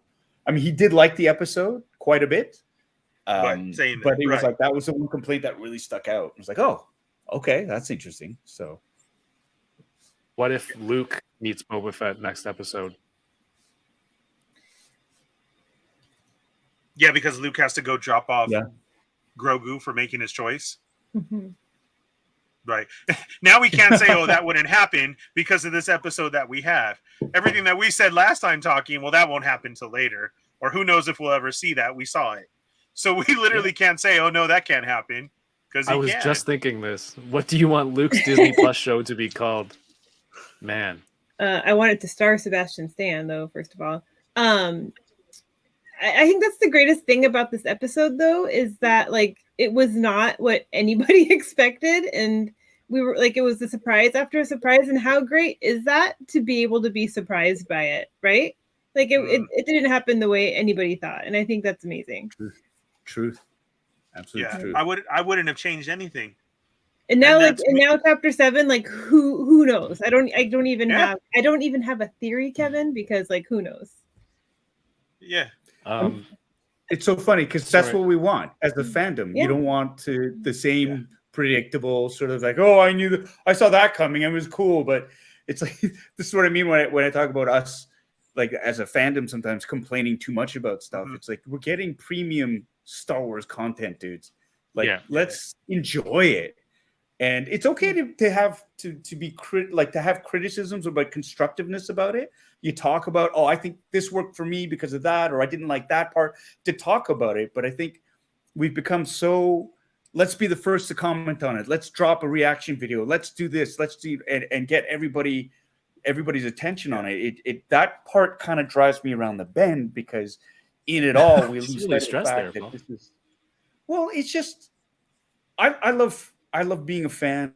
Fans, I love fandom, but there is that part of fandom that can be very toxic, and it's easy to slip into that. It's easy to just be a complainer. It's easy to just tear stuff down because it didn't go the way I thought it should have gone, right? And there's room for constructive criticism, respectful criticism, which I think is great. There's room for like different points of view and ways of looking at it, and done in a constructive, positive manner. But it's just like it's hard. I would imagine it'd be hard if you're a creator or a content creator and you put something out there and immediately people just point out the mistakes and shit all over it and kind of go, well, this is dumb and that's dumb and this is stupid and blah, blah, blah, blah, blah. It's sort of like, well, why am I doing this then? Why would I do this? Yeah. And I think Because we've become spoiled because there's so much Star Wars content out there. And I think, not to say just accept everything and just be grateful and shut up. I'm not saying that at all. But what I'm saying is these are stories that are being doled out a week at a time. They have, despite what people think, they're not idiots who are just blindly pulling shit in and praying it works. Like, they're smart people and they care about what they're writing about. They care about Star Wars. The references, everything, the reverence is there. So I just wish people would relax a little bit about it if it didn't do everything they expected was going to happen. And I think Yoko hit it right on the head. It's just like, this is kind of what you want. You have it's so surprising. And you want that as a fan. You'd want to be brought in different directions and sort of go, okay, what's next? I have no idea, but I'm super excited to see what they're going to come up with. Yeah. I don't know. There are people. Sorry, go ahead, Kevin. Go ahead. No, it's just like a lose-lose, right? It's like, oh, people want the same thing that they always see. Oh, if that's not it, let's try something new. And then there are people who are like, oh, I don't like new stuff. This isn't Star Wars. And like, so what the hell am I supposed to do? Do I regurgitate the same thing over for you? Why don't you just go watch, them redo the original movies in animation? Then you'll get it shot for shot and whatever. And then you'll complain about animation stuff. But it's not one person that you're trying to please. It's like there's so many groups because this is decades and different generations of different types of content trying to be pulled together. So Paul said, if you're a creator, what do? You just got to go with your gut. And then if you get that reaction from somebody like Yoko, it's like, I don't know what's happening, but this is awesome and I'm here for it. It's like, isn't that the accomplishment right there? Isn't that the most you can do with something like this? So I'm gonna swing it over to you, Yoko, in 1 second. There's a super chat from Robert Donatello. Yo, thank you. That's a very generous super chat, sir. Thank you. Far too kind. And channel member, thank you so much. He says, this discussion added so much depth and enjoyment to this amazing series. Maybe the final episode will have a really long Boba soliloquy to make up. He's just going to start talking his thoughts out loud. Maybe he's like, when I was a boy, there was water everywhere. He's but like, he who says, else have I not introduced myself to yet? Yeah. to make up for lost time, not. It will be a direct address to the audience. He'll break the fourth wall. Go, oh, Yeah. it's you. Allow me to introduce myself. I'm Boba Fett. Fennec and everyone's still doing. They're preparing guns in the background, and it's just a spotlight on him. Tatooine. I plan to lead with respect. Yeah, no, I think Did you know I was born on Camino? it had When lots I was a of boy. water. Wait, that's Kingpin. I keep saying when I was a boy. That's Kingpin's line. But hey, thank you again. Thank you so much for the super chat and supporting the channel. Appreciate you. Thank you. That's gonna go to some. There's gonna be some giveaways for the finale. I gotta go look for stuff. I think I have something in mind. But Yoko, you were saying about. Oh, what was I saying now? I don't know. I think it's just like the people who take the Book of Boba Fett, the title, so literally. And I feel like, it's set up as a 7-chapter story, right? And it's like, it's going to all make sense at the end, I think, why we get, so little. Well, it's like not necessarily about him, right? It's and we see there is a connection between him and all these characters we're seeing. And I believe that it's going to all make sense after this next chapter, or it won't. And we need another season. But but it is world building, and it's wrap up. Yeah, and it's like I think we're gonna see Mando and Boba Fett's lives really kind of interact a lot, or intersect a lot, and maybe these other characters, Ahsoka and whoever else, then it's just, if you're gonna take the title so literally and you're gonna be upset about that, like, I don't know, those are to me those are the people who are just looking for something to be upset about, right? Like, yeah.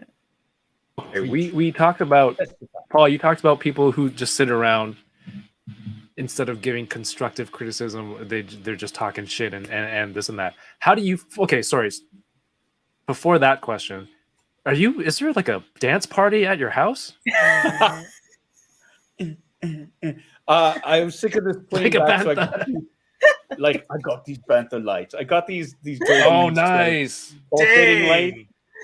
And so there's sound activated, so they change. I got different modes. Oh, and you got those? Those are cool. Yeah, I got these, and then other ones like they just go through different chase patterns and stuff. So It's a good thing you brought those fancy ones over from Toronto. That's all it is. It's to distract from my boring background, because I look at all your backgrounds and they're beautiful, and I've just got this picture I can't take down. So did you try? Don't get busted. That's no, there's the like cameras are. there's like 6 French cleats, and they're in precise place, so I can't. And so that means this thing is super heavy if there's 6 of them, and it's like, wow. Feel it. Yeah, I take it down. It's like, well, where am I going to put it? So it's all right. But my question, Paul, but also, Ernie and Yoko and the chat. Sometimes I feel like we're sitting down. Am I being the person that's talking shit about the show? Like, we're talking about. Yeah, you are. We still love the show, right? We're just. Are we just like pointing out some of the stuff that seems strange to us? Because Paul, you're right. These people, like some people we're complaining that there's new Star Wars. Like how spoiled are we? And I'm like, am I being that person? You're a little bit. I don't know. Person.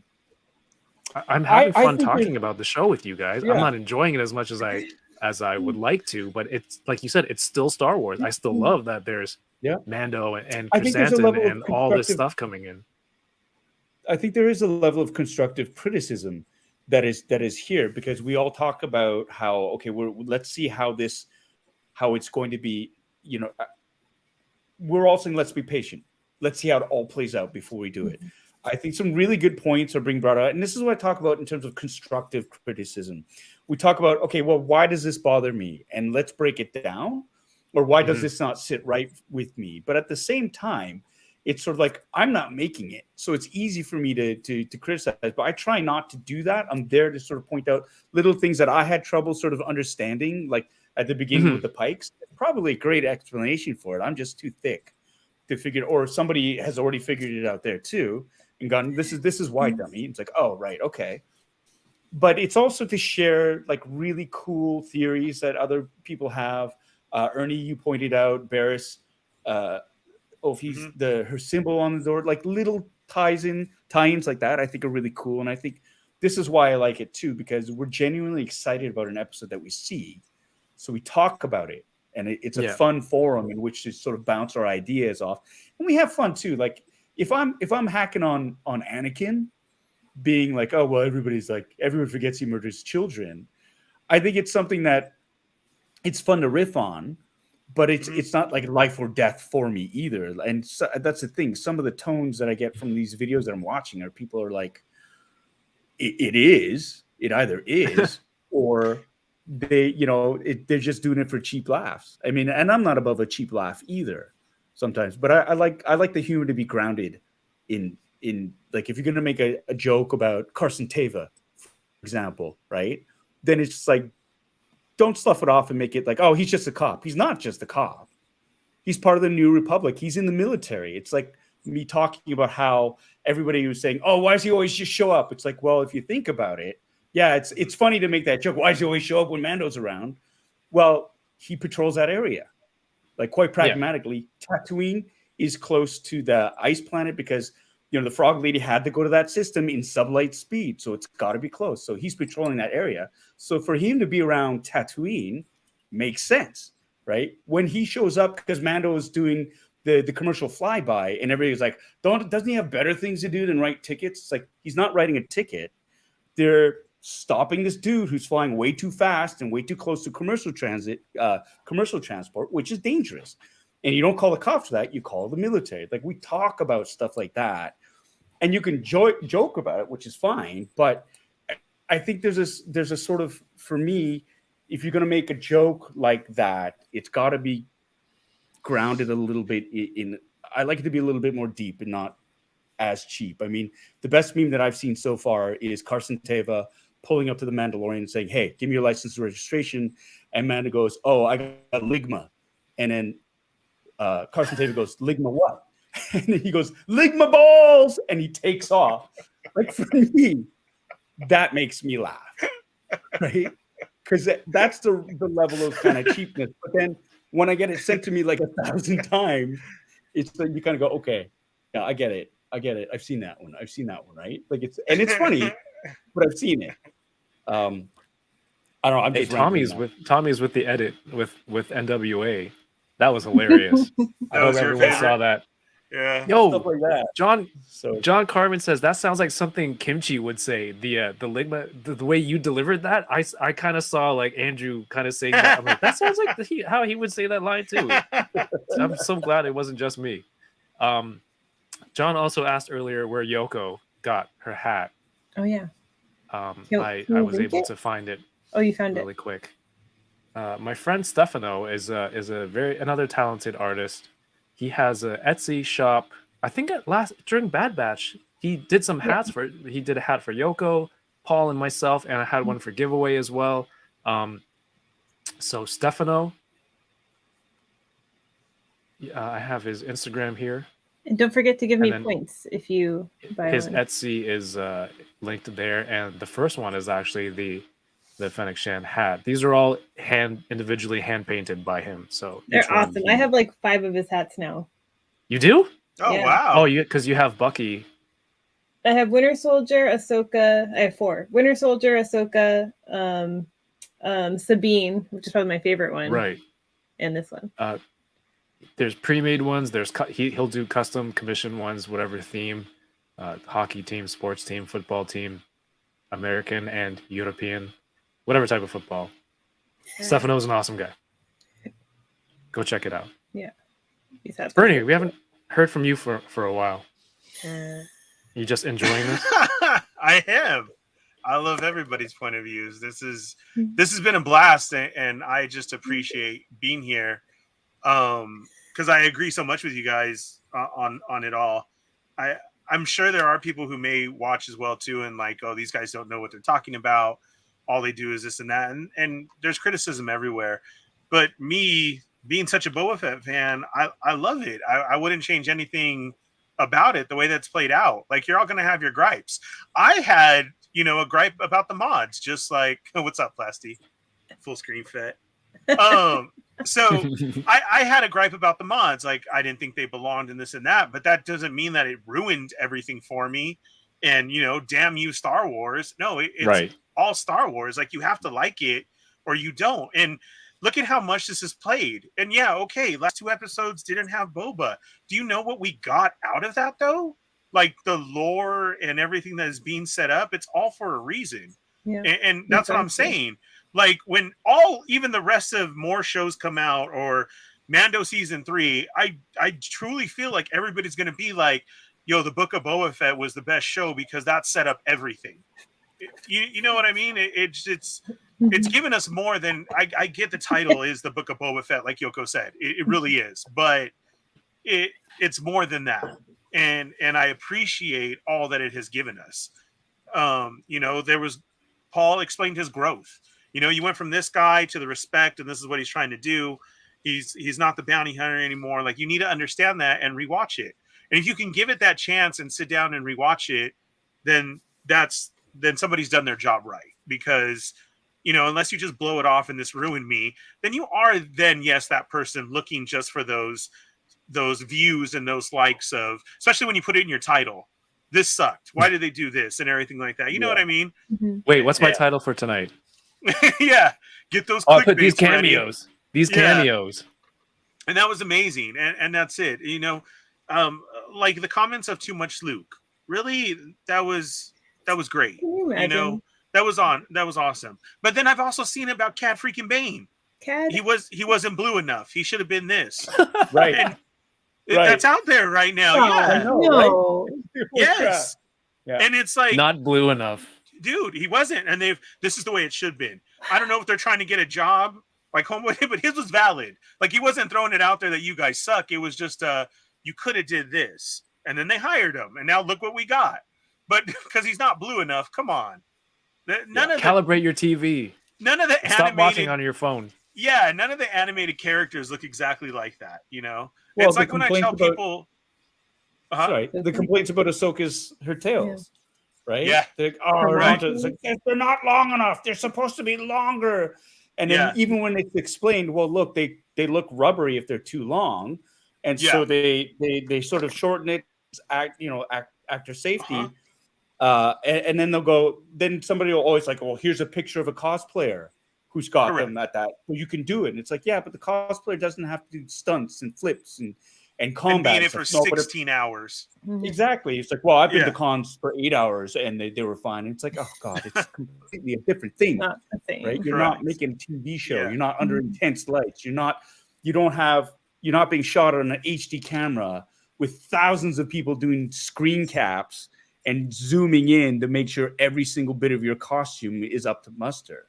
I mean, and that's what these shows have to put up with, right? Was that a shot at me? That's right, Kevin. Put yourself. Yeah. It's like people do that's the detail in the chonies. Yeah. Right? Yeah.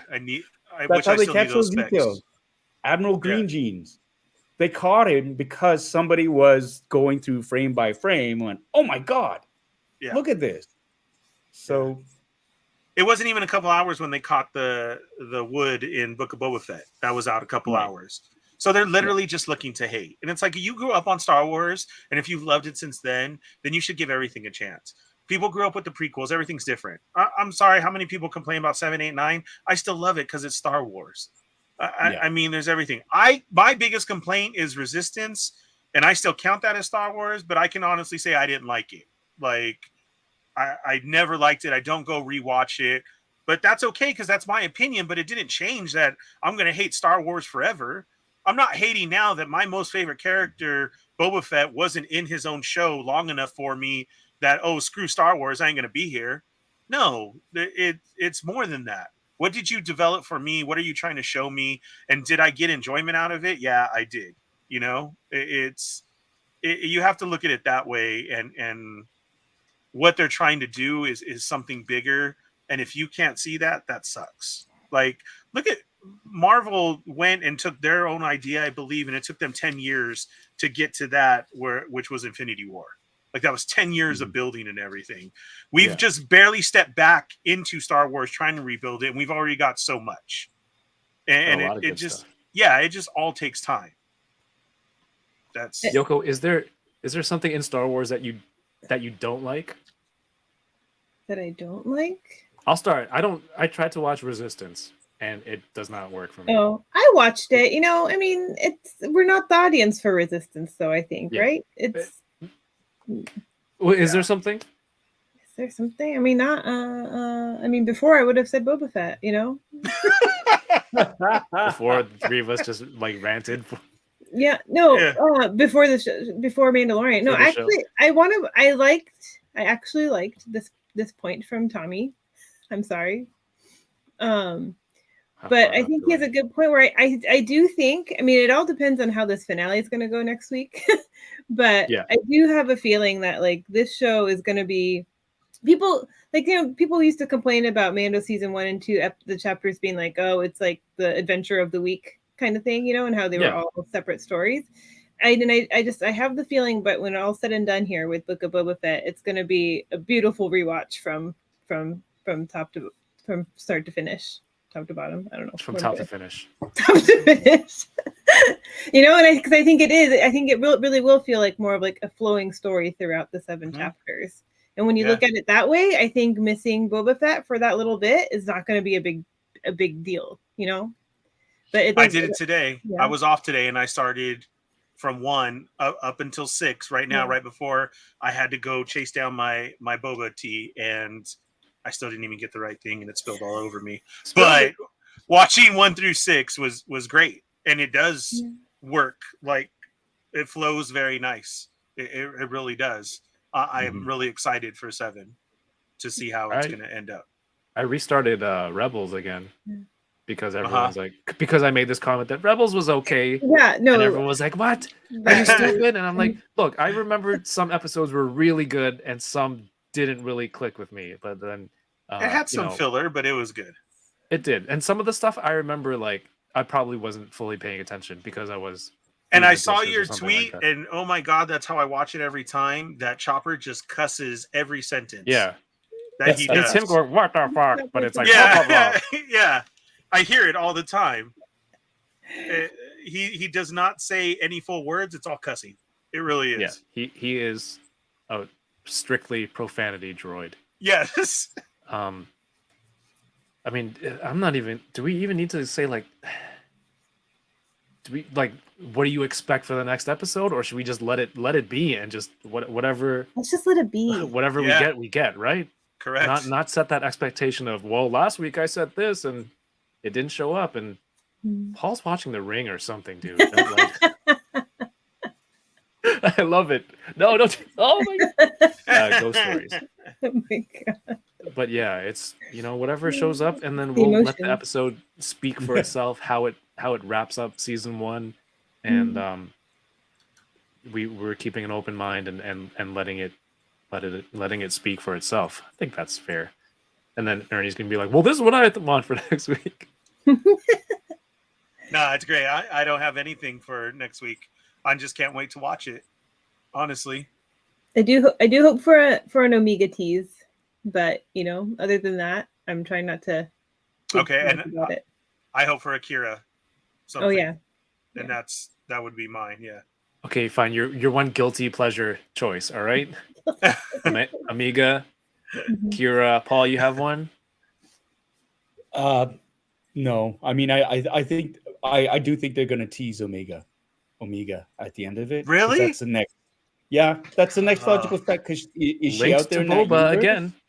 It is. Yeah, it's they mention it, and the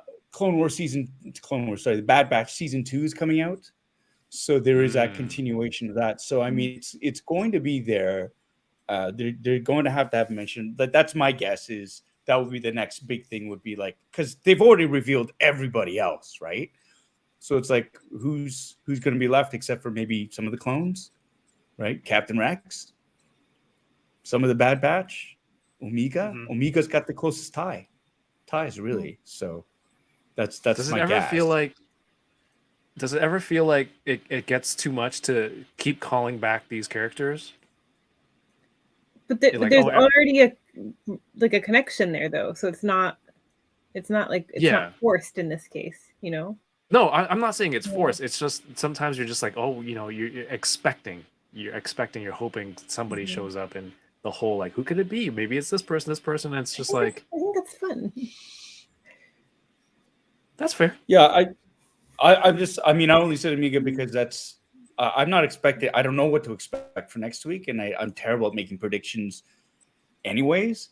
But it's just like again, I'm just gonna strap in and enjoy it because it'll be the first time I'll be able to watch it with my family too, right? The first episode of Book of Boba Fett, because I've been away from home.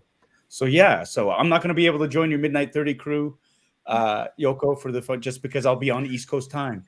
So I won't be able to stay up till 3. Well, I guess I could, but I want to save it and watch it with my family, right? So you'll forgive me. But those of you on Pacific time, check out Yoko's.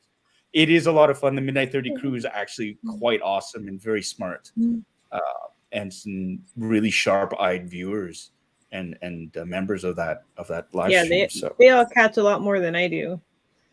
Yeah.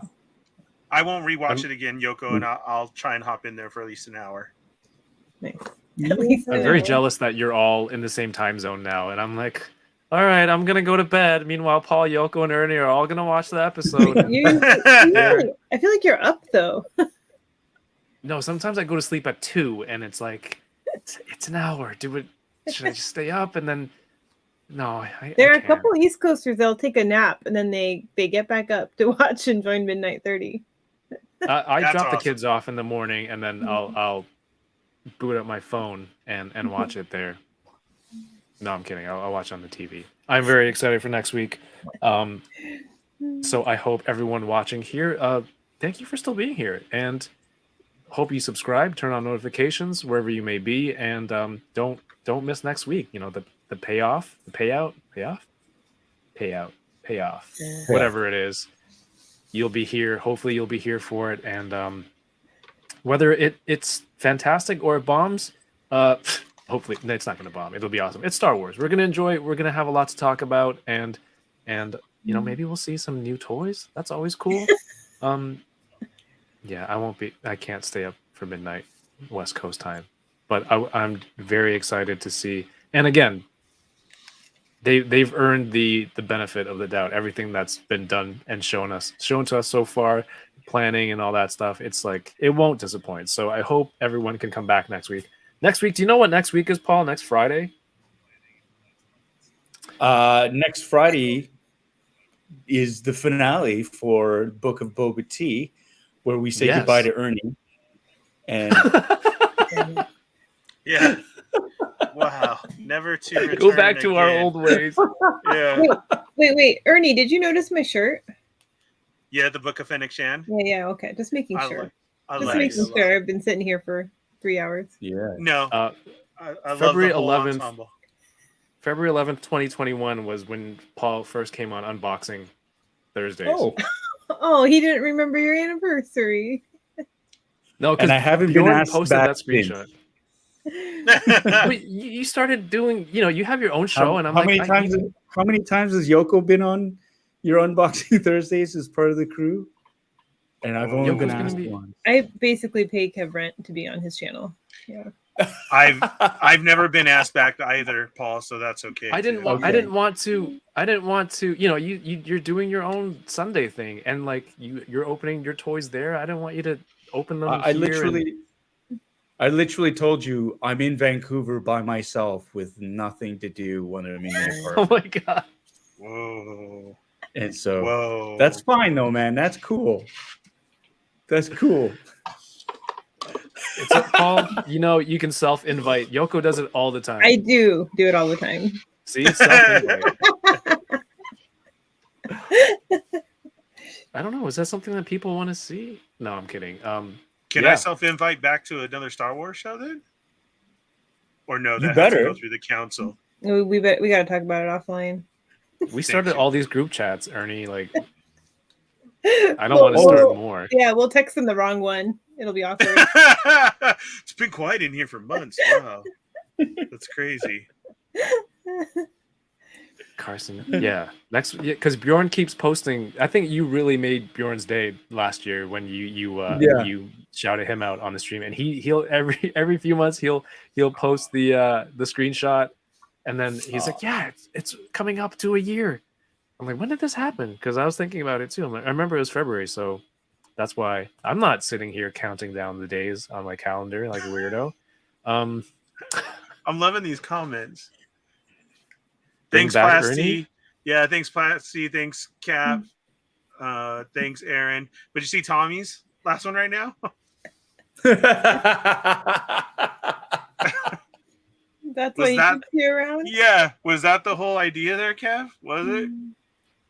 I need to insulate and protect myself. Deflect. Yeah, deflector. All right. Well, again, ladies and gentlemen, next week, the finale. Wednesday, the finale of the Book of Boba Fett, and Friday, the finale of the Book of Boba Tea. And I think I have something, a Boba Fett somewhere, that I would like to send to one lucky viewer. And I'll go look for that after this. But until then, Ernie, where can people... I have your description, links in the description, but, let people know now, because not everyone reads captions and descriptions, myself. Where can people follow you and check out your stuff? Cool. Well, you can check me out on IG at the Fallen Fett. I'm on there reposting all the shows that I do. You can catch myself and Evil Diva, the wife, with How We Do Disney and our Disney trips. And then I'm on Wednesday nights with the Sarlacc Digest podcast on our YouTube channel, breaking down immediately at 8 p.m. Pacific time. And then Thursdays with the Toy Migos on They're Not Dolls for all toy talk. Everything news that's going on, from imports to Marvel Legends to Black Series to everything. Busy man. On the talk. That's Thursday nights at 8 p.m.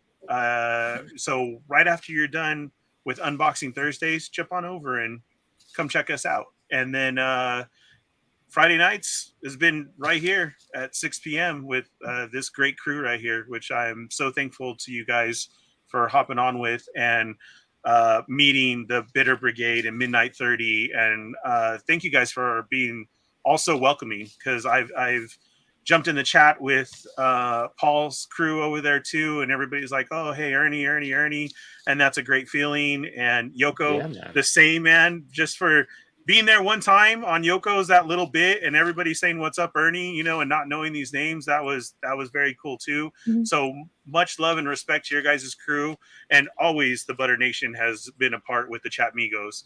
So that's very cool. Butter Gang. And I appreciate it. Stop You have your own hashtag now. You have your own hashtag, Ernie. Thanks, guys. I love you guys. This is really nice lighting now. I like this. Paul, I feel like you're going to do a bedtime story. What about you? Where can people get a bedtime story from you? Oh, man. Well, you can follow me on Instagram under @angryup. I don't post on there much, but everybody seems to follow me on there. I have a YouTube channel, Bitter Asian Dude Inc. They're bitter butter midnight Migos. Nice. That's a warm up. Nice. That's a vocal warm up. Bitter butter midnight Migos. Fun Boxing Sundays. That's my main live stream. That's happening Sundays at 7 p.m. Eastern. This Sunday we've got this hot toy. This is the Stormtrooper Commander that we're going to be doing as well. I got some other really cool unboxings, some things that were sent to me, and some things I got on eBay. If you're a fan of Space 1999, come and check it out. This Sunday it'll be my last live stream in Vancouver for a couple of weeks because I get to go home, and I'm very, very looking forward to that. So, and again, I'll be here on Friday, joining this wonderful, awesome crew, these human beings who have become good friends of mine.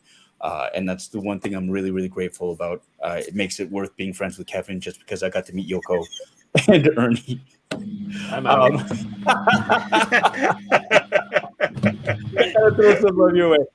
And I love how so what Ernie said too. Like, I love how all these different groups of people from these different channels are just meshing together and getting to know each other. I think it's super cool. So next Friday is going to be a humdinger of an episode. There'll be laughs, there will be tears. Ernie's going to show up with his homemade fetchonis and his prison pouch. So we'll be watching for that. And one lucky viewer will actually get a pair of Ernie worn fetchonis. The promises of Bitter Asian Dude do not represent the giveaways of Toying Around or this channel. I don't know where you got a game worn pair of fetchonis, Paul, but from you're giving that away. We want to. Ernie worn pair. Oh man, it's gonna be awesome. It's only had a few drops of Boba spilled on it. That ain't Boba. It is. I'll make sure. And Yoko was like, great, I have to follow this. That's awesome. Yoko. Take us home, Yoko. All right. I don't even know what I do anymore. I stream on Twitch Tuesdays and Wednesdays, usually around 7:30 Pacific time. Livin La Vida Yoko over there. And I'm on Instagram at Yoko McCann. And I feel like I had more I wanted to say, and I can't remember anything now after all the Choni nonsense. It's not nonsense. How dare you? Choni shenanigans. The props people put a lot of detail into the undercarriage of those fetchonis. So when people are screen grabbing for cosplay reasons, they make it accurate. I would just like to say undercarriage. Oh, I know what I wanted to say. Yes. The lesson I wanted to leave everyone with this week is please read the captions on Instagram. Just read them. Read descriptions. Read you never know your questions when there may or may not be a answered. giveaway. Yes. Yoko's PSA for the week. Yeah. And work on that handshake. Thank you. Yes. John Barenthal's coming back as Punisher. Hey, if you have an action figure, Boba Fett, Mandalorian, something like that, even anything simple, if you're thinking about toy photography, here's a good opportunity to jump in, take a photo, post it on Instagram. This is the February photo challenge, #enabler_falling. And whatever you collect, every skill level. It's just about fun and just motivation, getting a photo, taking a picture, something like that. It's a lot of fun. We showed some of the pictures from the last challenge, and if you read the description, there are no prizes promised. It's just a challenge to take photos. That's what Yoko was. That's what sparked this whole thing. But yeah, go check it out. I'm on Instagram at Toying Around. All the other socials are down here, and everybody else. Yeah, I think it's and you mentioned earlier, you're like, hey, my sister's here. I noticed she's been here a few times, Paul. That's so cool. I'm like, That hey, is cool. thank you for being here. Thank you everyone for watching and supporting the channel. I have the privilege of just being silly and hanging out with some awesome friends. We're just chatting and talking about a show that we love, and I get to share that. We get to share that with the viewer, and you enjoy it, and that's, to me, I don't think I'm doing anything crazy, but it's special that somebody enjoys it. So I think it's worth coming out and chatting every week. So thank you for. Am I going to cry now? I feel like I'm going to cry. Subscribing, coming back every week. Thank you for next week, man. Yeah. And we'll see you next week. Cool. Sound good? Grab some boba for next week. Have a great night. Have a great weekend. Stay safe and keep toying around. Peace. Whoa, that was so cool. Everyone, like, I gotta screenshot that. It's too late now. Get a perfect one. I have internet.